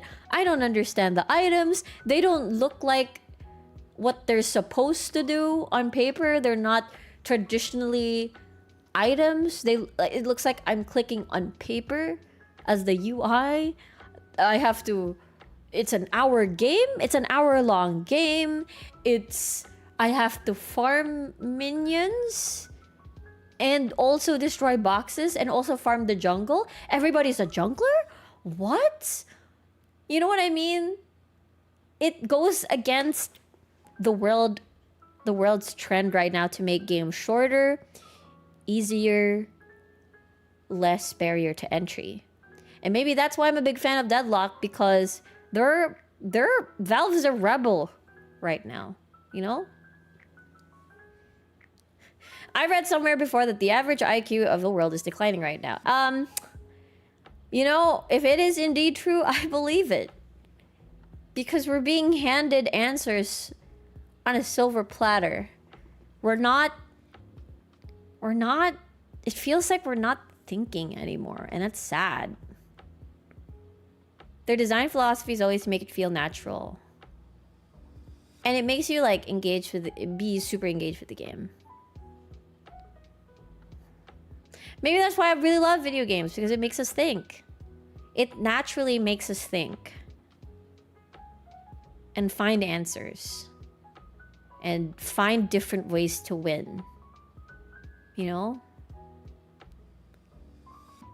Wonder if Aria would enjoy High Garden. It did not interest me in the slightest, unfortunately. But yeah, that is my rant. It is related to what's going on in the world right now. I understand, however, video games, at the end of the day, they're still a business, while a platform for people to perform their art, to make amazing things, to tell amazing stories, to to connect everybody around the world. So I understand sometimes that you gotta do what you gotta do and make certain sacrifices and lessen the barrier to entry so more people have access to great stories. You know? And make something easier. But which is why I feel like there are certain genres that don't like have this affected. You know what I mean? I feel like, of course, maybe Souls-like genre. I mean, the reason why it is appealing because there are many ways to win. There are many ways to destroy a boss, and that satisfying feeling of trying and trying and trying. That's something that you cannot get elsewhere, but in this certain type of genre. So which is why I feel like, at least difficulty-wise, you know, I don't think that'll be touched. Because the reason why it's appealing is because of that style of gameplay, that difficulty. But I am afraid that horror games are gonna be touched by this sort of, oh, we gotta make things easier so that it's more accessible. I sound like a boomer, but I was sort of there, you know, when the survival horror genre popped off, you know. Played Silent Hill, I played RE1, well, sorta, watched my dad, lol. But I would play the puzzles for my dad. Played, I think PS3 era was the time that I actually played all by myself. Anyway, I hope there is a way. I mean, Silent Hill F did it though. Like, there's a easy mode for puzzles and a hard mode for puzzles. But it's so satisfying to do puzzles. But anyway, next slide, please. Actually, I don't know what the next slide is. Oh my god. Oh my god. I was not okay. I forgot how juicy this was. Okay. This topic is going to be really juicy, and I'm going to try and find a way to make this to be nice as possible. Okay, so the main, I'm going to put myself to the side cuz I'm covering. So the reason why I really fucking love this game is because of the message that it's trying to say, or that it told.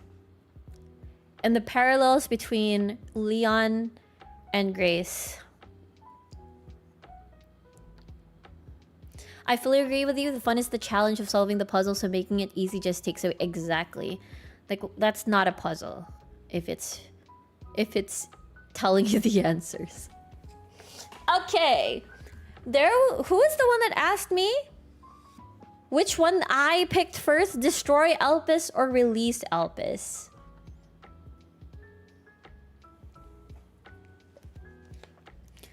Wait, I gotta pee, by the way. So, BRB. Sit with this image a little bit.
I'm back and I have candy.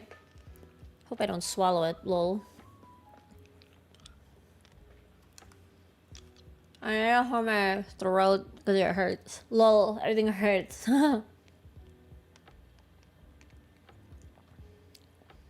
Thank you for the welcome back, everybody. I have no idea if you guys saw the ending of Resident Evil 9. Who here knows the ending of Resident Evil 9? Raise your hand! Board meeting.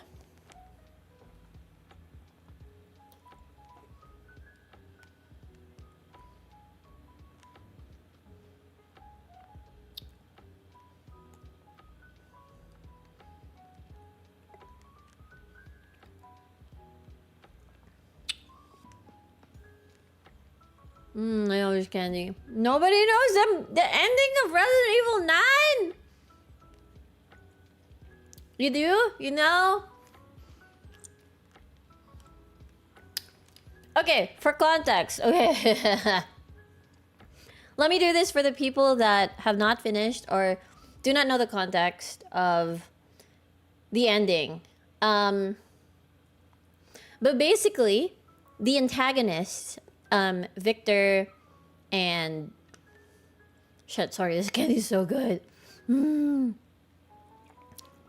Wait, I hope you guys don't mind I finish this candy first. It's really small, I swear. I'm gonna say it's Elpis candy. Ricola. I love Ricola. That move scares crazy. So basically, there is this lab that contains Spencer's secret final experiment.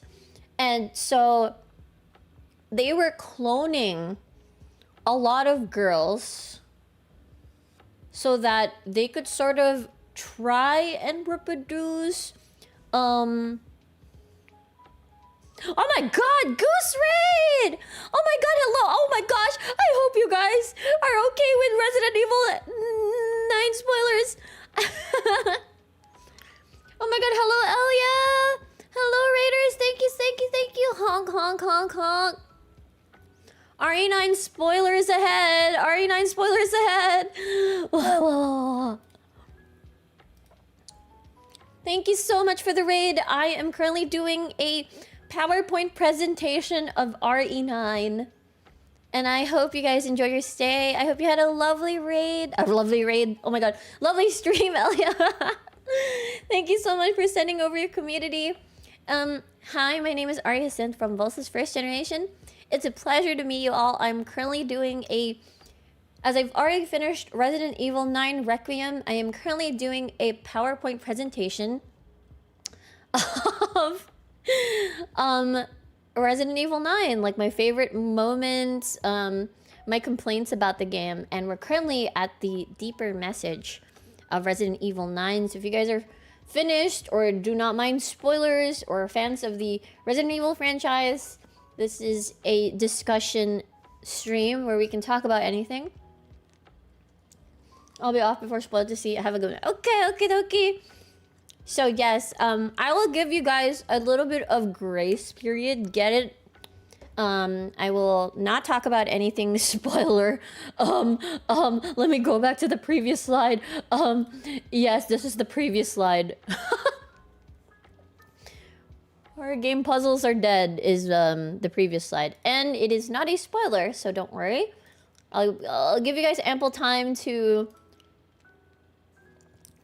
you know, drop by and say hi and before you guys exit the stream, but I will be discussing RE9 spoilers. Good thing Kuthera didn't say anything further.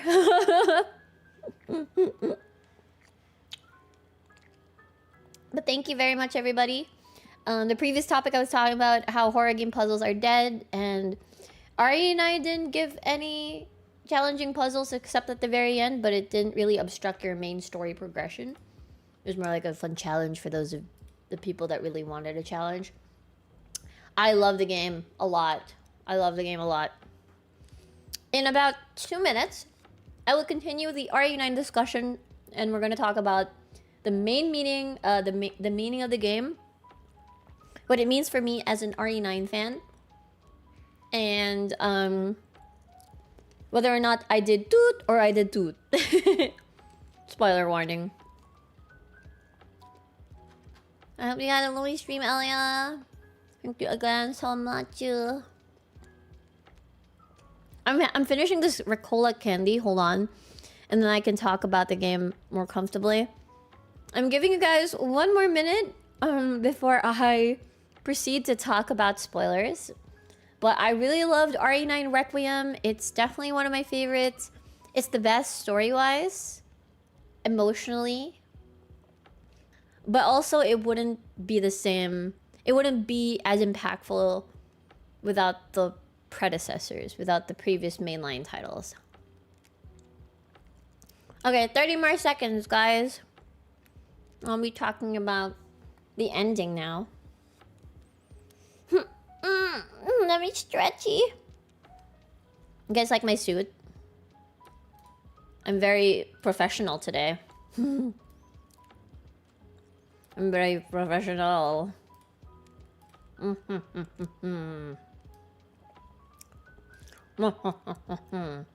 hear this? I'm eating candy.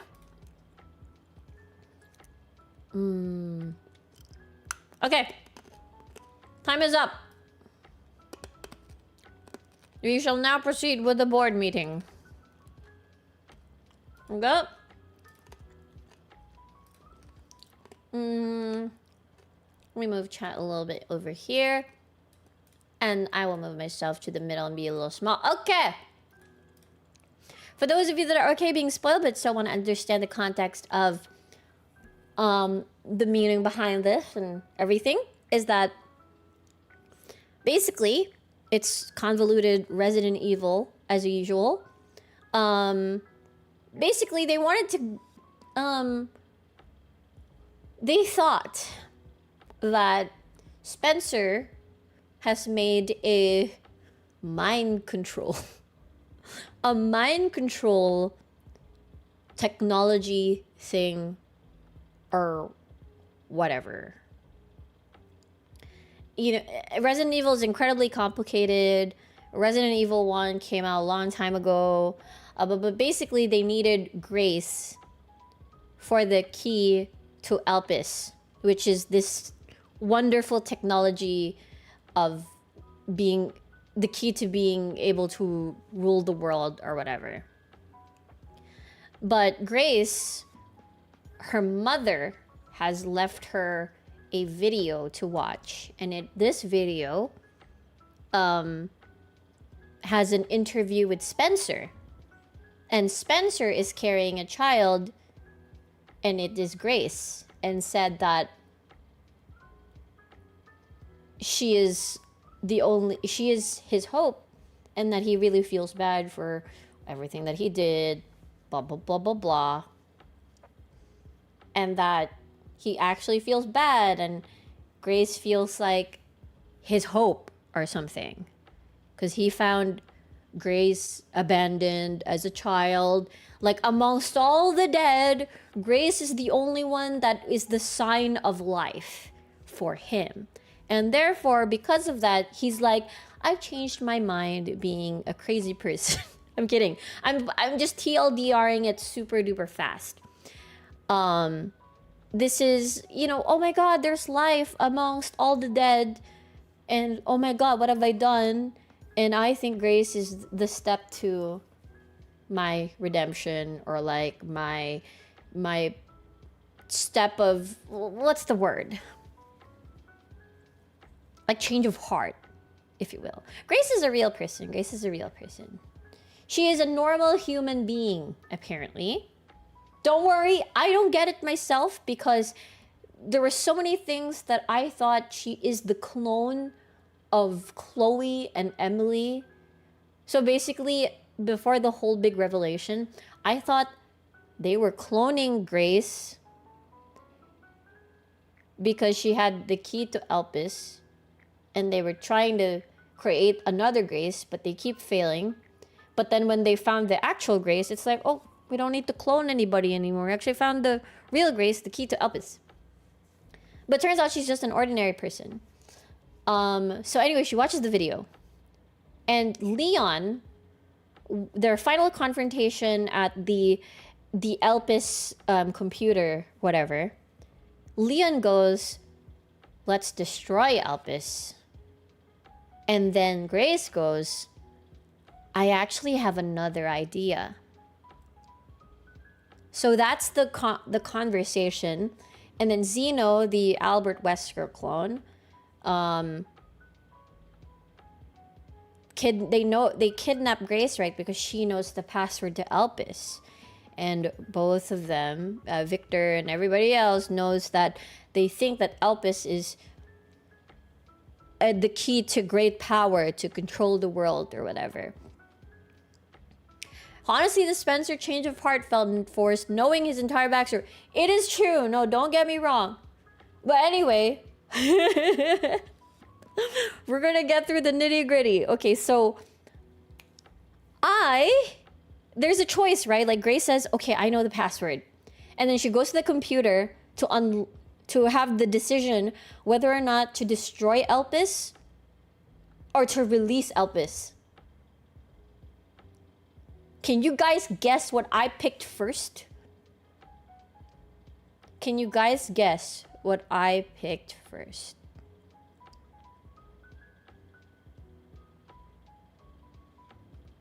I'm really, really curious. Destroy?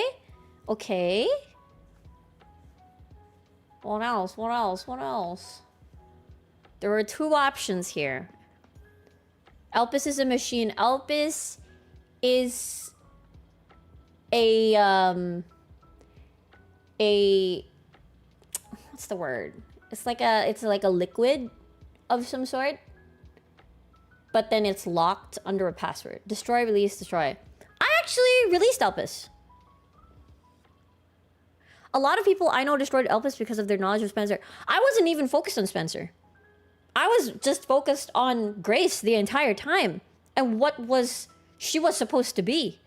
A lot of people are saying in the game that she was the key, she is hope. Even Alyssa, at the very beginning of the game, says, Grace, you are my hope. Even Alyssa said. I wasn't really particular about Spencer. I was really focused about the difference in pattern. Really? Capcom confirmed the droid to destroy, chose destroy first. I actually picked release first. Because it felt it was going to that direction. So I released it. I was actually really doubtful, like, destroy or release. I decided to release it. Because I was focused on Grace. Her idea and what the game is pushing me to pick. If you listened, then yes. I did. I listened to the video about how Grace is their hope. I mean, I don't have to listen to Spencer. I can just listen to Grace. Because I know Spencer's a piece of shit. And I don't think anything can redeem Spencer at all. Zero.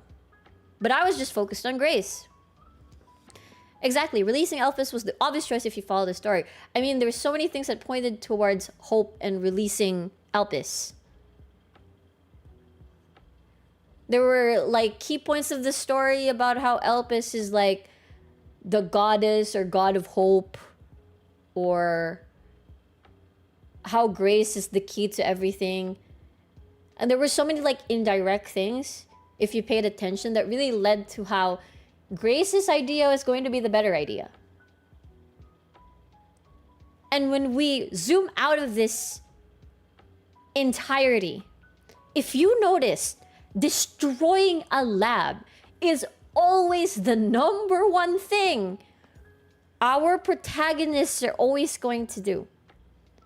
Remember, like, this whole timer, escape the lab before self-destruct, blah, blah, blah. So if we went destroy Elpis, it would go through the expectation of a Resident Evil ending is to destroy a lab. So what Requiem is trying to do, it's trying to break a cycle.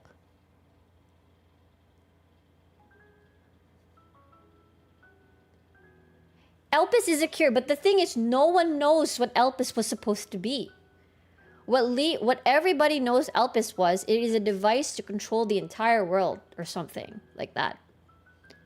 And the villains are trying to get to Elpis is because it is the key to them, I don't know, being of a higher power and controlling everybody or whatever. But because of the Spencer video, Grace realizes that it's not what the villains think it is. So that's why her idea is to actually release it. Destroy is Leon's decision because it makes sense, right? For his character. And for all Resident Evil characters is to always destroy this lab or whatever.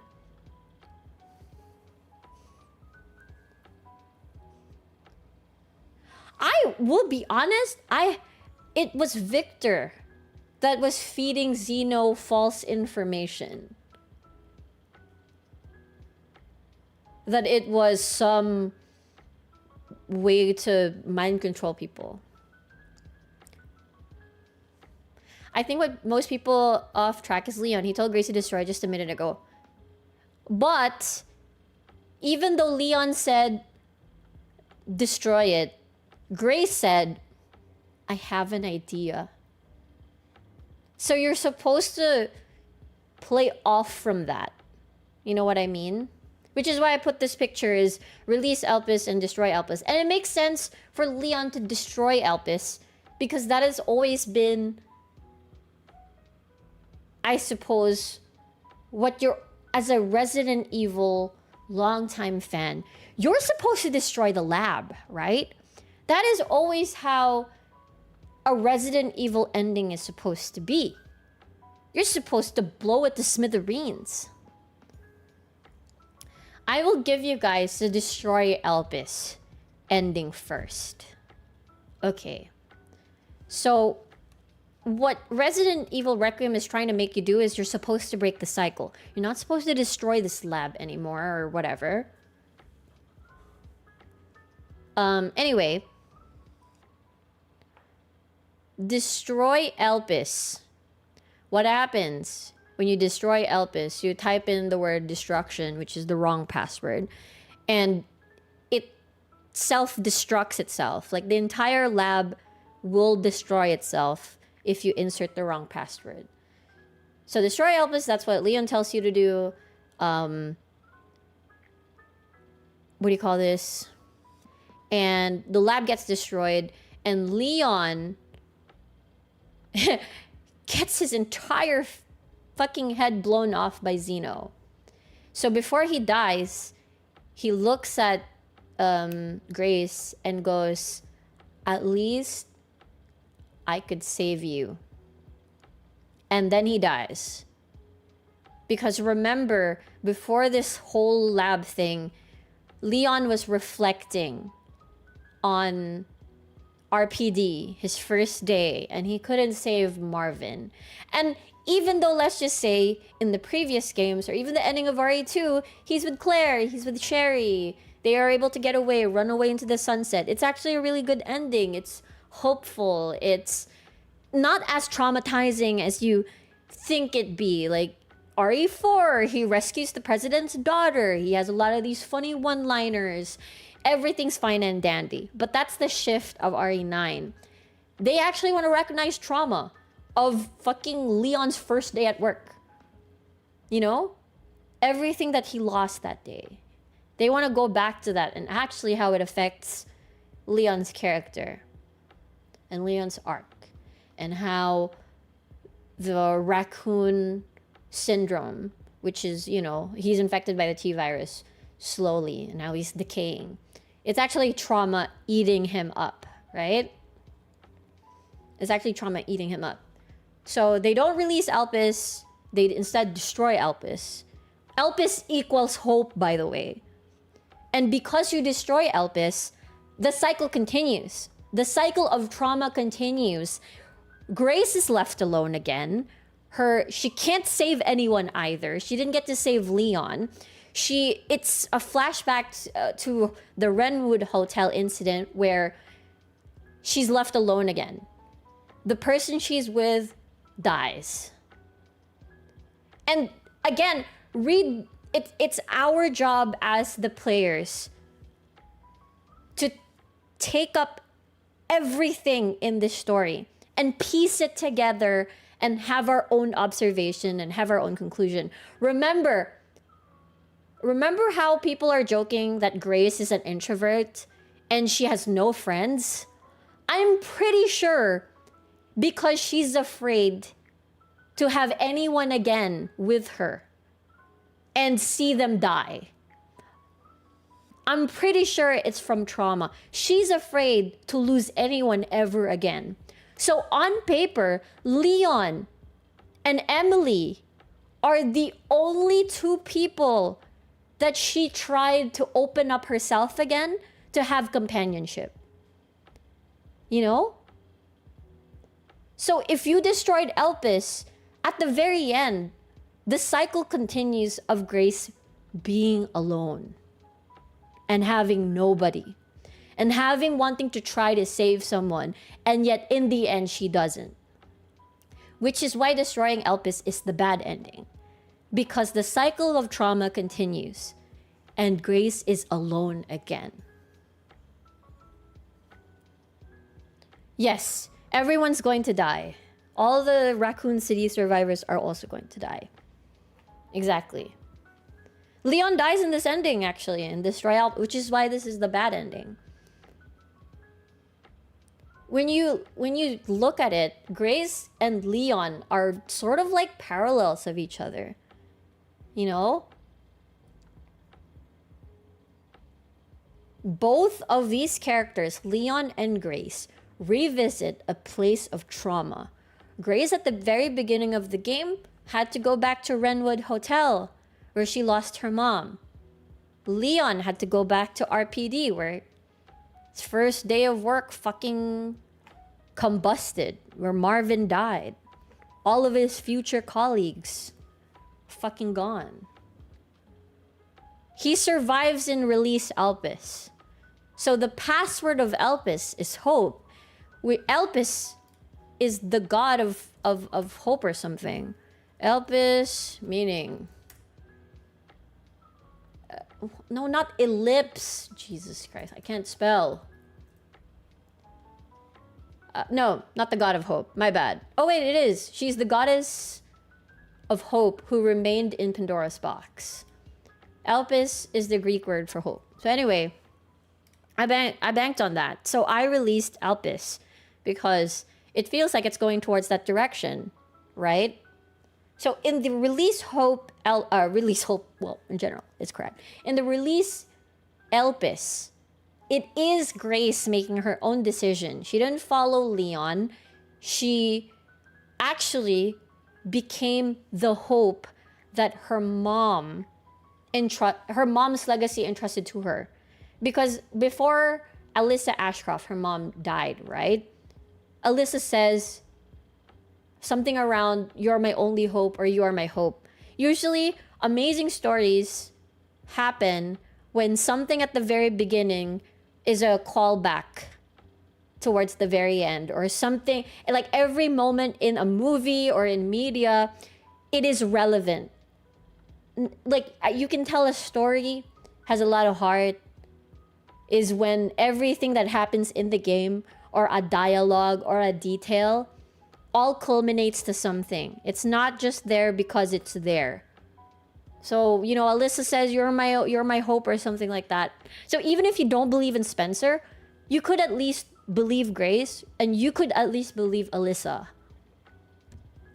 You know, I only noticed when I looked at another playthrough.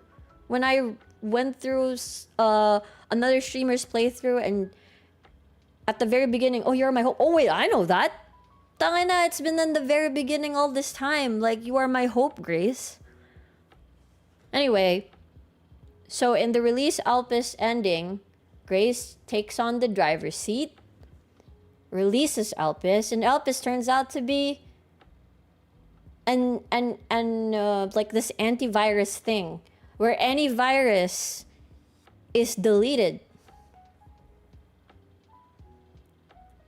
So Albert Wesker wannabe, Zeno, injects himself Elpis, right? And then Grace goes like, I don't think Elpis is what you think it is. And all of fucking Zeno's powers of, you know, super speed and strength or whatever, he loses all of it. Because it actually removes the T virus. It removes every virus. It removes everything. I got it on the first try.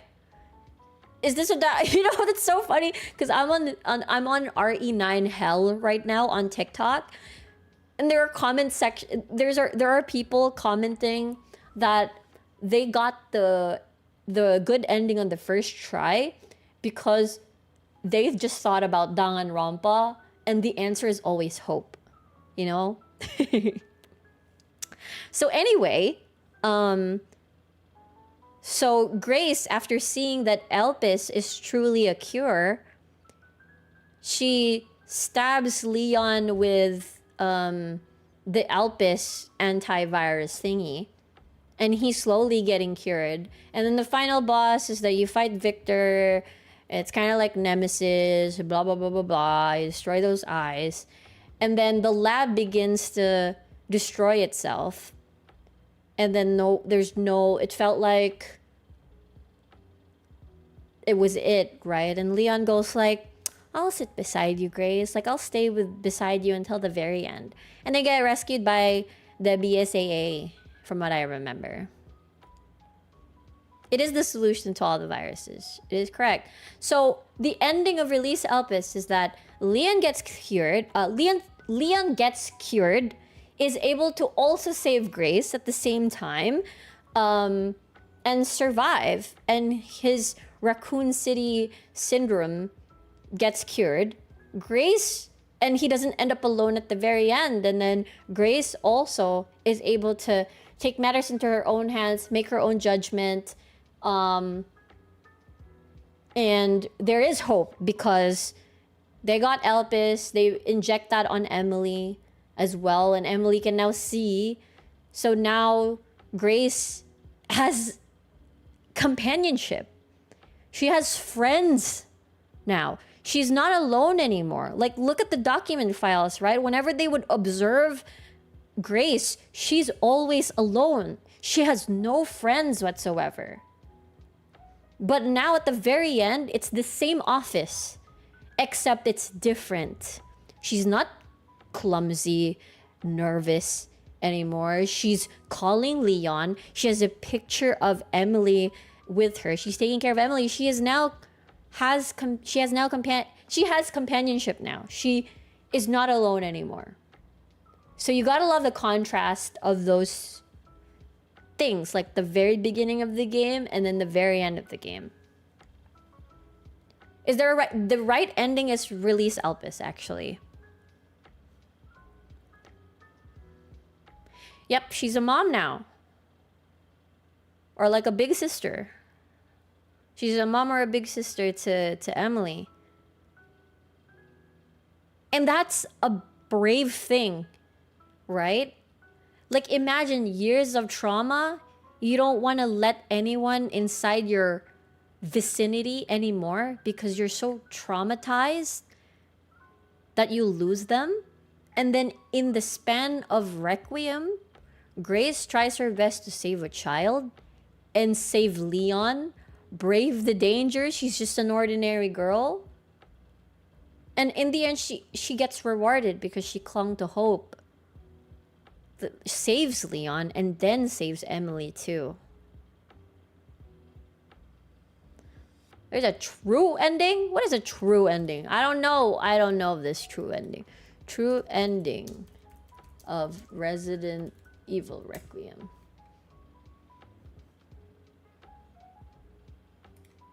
Oh, that is the true ending. Releasing Elpis at the computer terminal.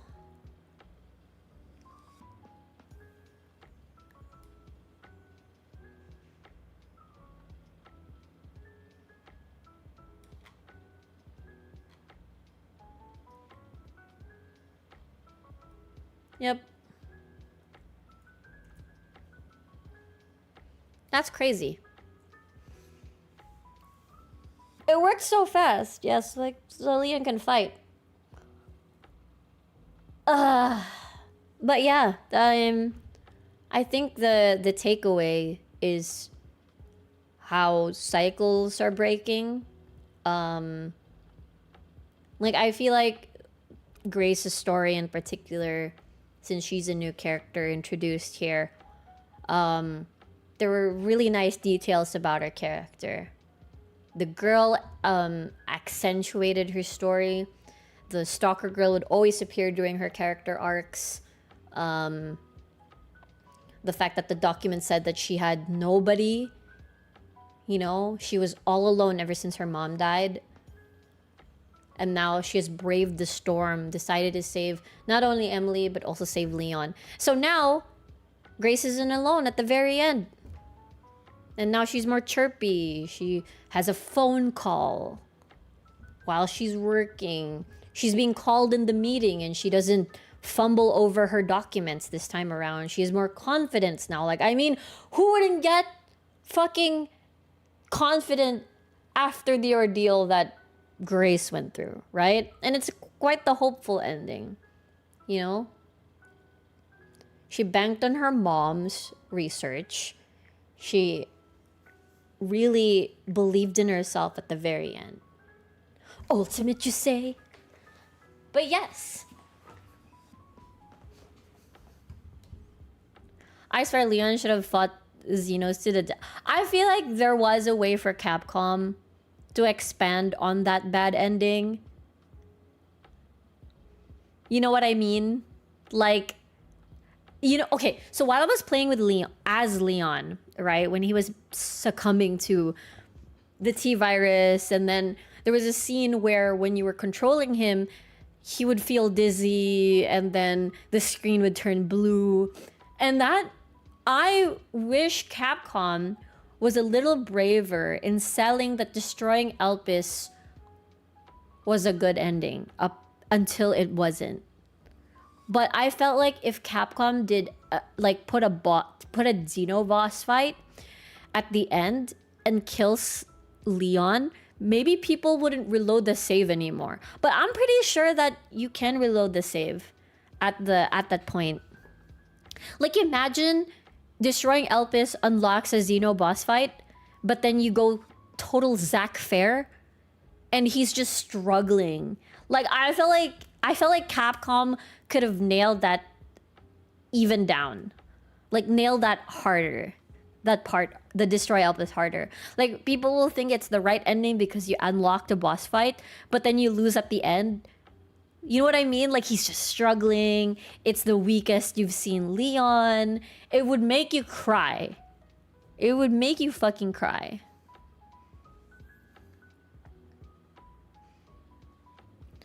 Yeah, there are some... Yeah, I agree. I feel like if I were playing, I'd probably be super curious about what Elpis actually is and just go through the release. I think so too. I think there were some people that answered release Elpis out of troll. But I just banked on the fact that Elpis meant hope. So, like, I don't think a mind-controlling virus would be named Hope. Just saying.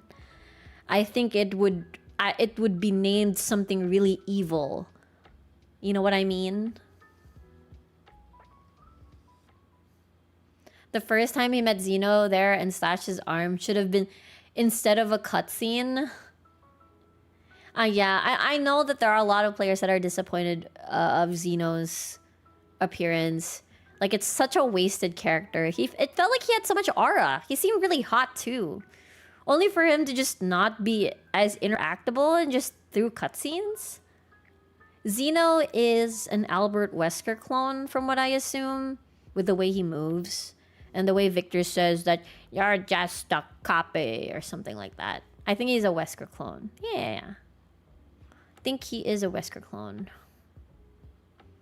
Funny guy, funny guy. Wesker is such a good villain. So I understand why they had to make another clone. But he's from the Connections, I think. Or something like that.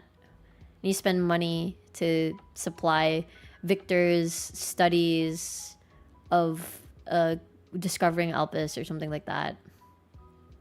Your small time, Xeno. But yeah, I think I get why people want to destroy Elpis, because number one, Leon said so. Number two, Spencer is evil. But I will respectfully disagree the people that said that the game doesn't tell you to release Elpis. I would get it if the reason why is that you don't trust Spencer or you trust Leon, but I refuse to agree with some people that said that there were no clues that releasing Elpis was also like an option. We don't talk about his son? Oh my god! Me and Mayu should really continue RE6 sometime soon. There's an Easter egg in the game where you can find a casserole in the kitchen that Lena eventually would wear after succumbing in... Really? I haven't heard of that. Yeah, I agree. Releasing Elpis was kind of obvious. Because it was Grace in control now. She said she had an idea. And they kept repeating the words hope too.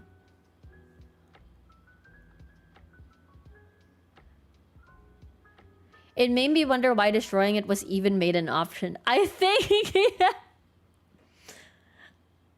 think this was a point in the story to test the players and to assess and reflect.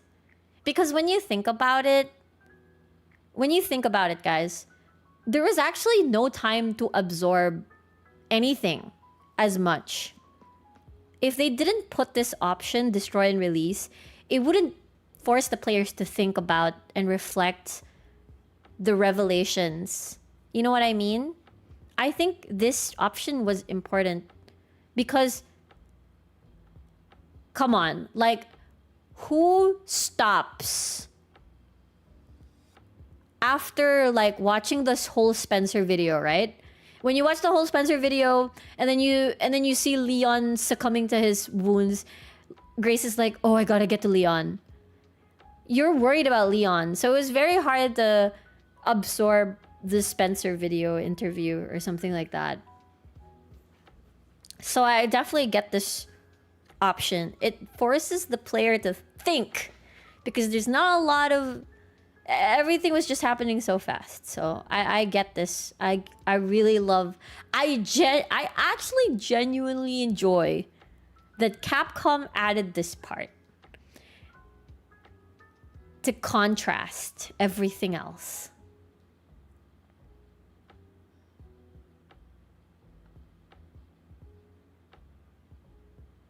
Grace was even getting dialogue flashback the first time you click destroy, then the game gives you the... Wait, really?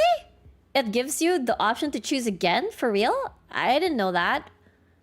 Like, wait, why would you cure the one girl you've only met in a single night over your wife? Dude, don't... the RE7 flashbacks. There's no way. There's no way. There's no way, though. That's true, though. That is so true. When you had to pick between Mia and Zoe, I mean... there were some people that actually hated Mia, so some people picked Zoe. But, come on. You're suffering... You're suffering. You're going through so much suffering because you want to save your wife. So you're there to save your wife. Maybe it... I think so too. I think it might be punishment for players who skip documents and cutscenes. I think so too. Because you can tell there's a lot of love for Requiem. You can tell there's just a lot more deeper meaning behind all of this. You know? The reflection of RPD, Grace having to go back to the Renwood Hotel where her trauma started. Like, a lot of these two characters had to go back to the places and sources of trauma, guys. That's fucking hard. Yeah, just rejected the whole objective in the end. And to be fair, correct me if I am wrong, but this is the first time that what do you call this?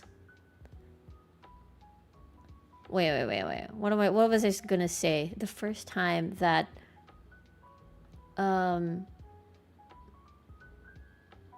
it felt like the choice was something deeper, that meant something deeper. Because when you choose Zoe and Mia, right, it feels like a very low-hanging fruit type shit. Because the story is leading you there, like, oh, you're supposed to save your wife, duh. But Release and Destroy Elpis, it's a little bit... It definitely required you to reflect. Not gonna lie. You know?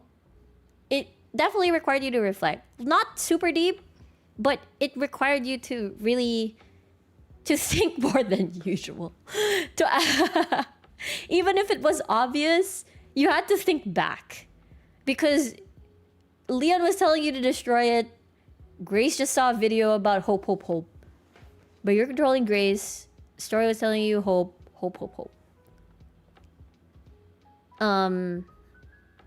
But yeah, I am starting to be hungry. Actually, I didn't expect the stream to go longer than anticipated. I'll be honest.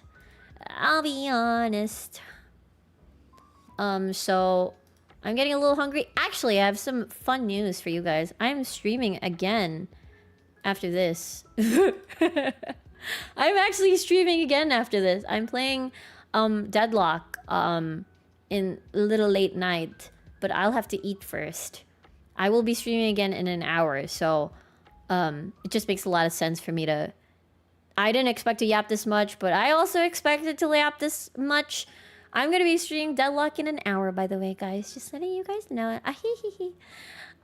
But we'll be playing Deadlock all night.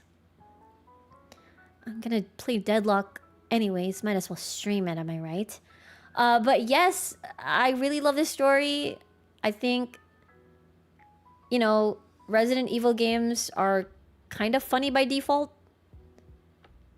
They're over the top, ridiculous, stupid, but I think Requiem, I think they toned that down a little bit here. I think they went serious this time, I feel.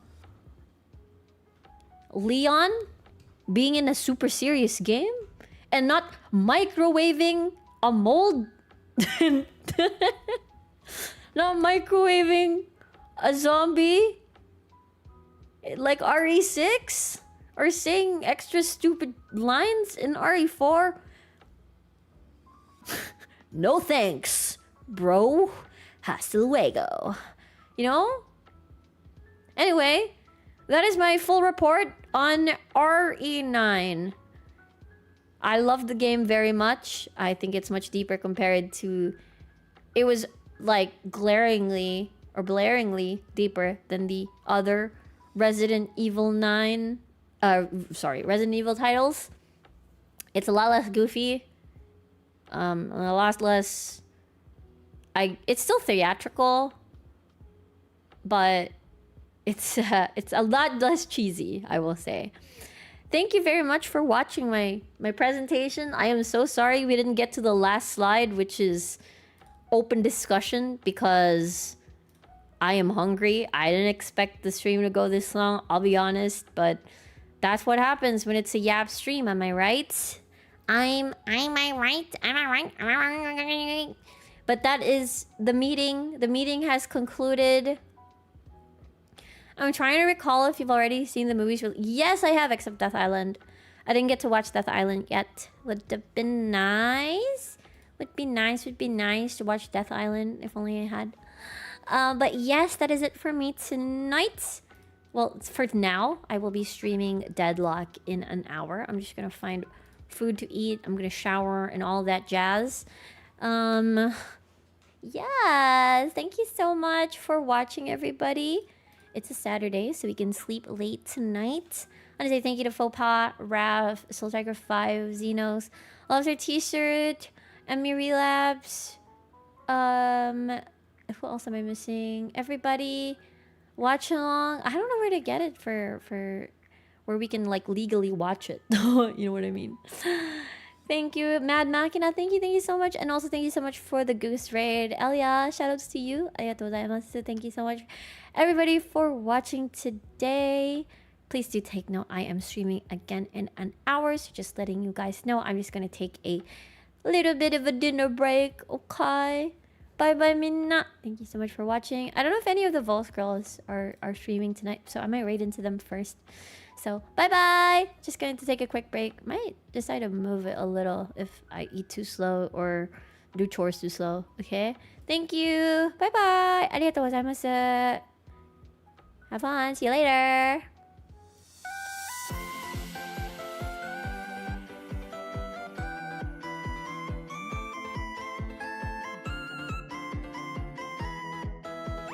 Wait, guys, it's perfect. Apparently, Angie is streaming Resident Evil. Oh my god, this is the perfect transition. Let's go to her stream, right? Meow.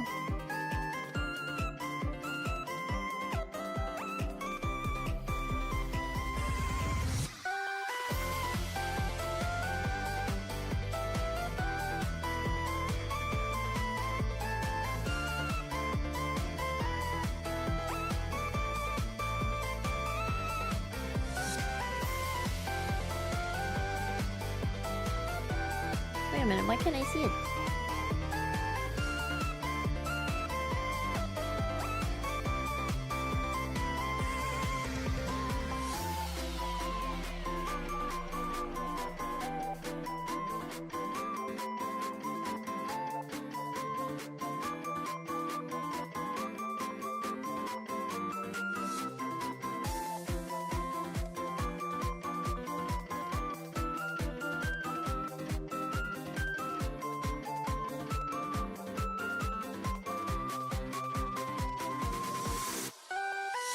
Well, that's weird. I can't find the live stream for her. Like, it doesn't appear on the redirect thingy. Oh, I'm kidding! Lol. Joking. Okay, go. Straight into her.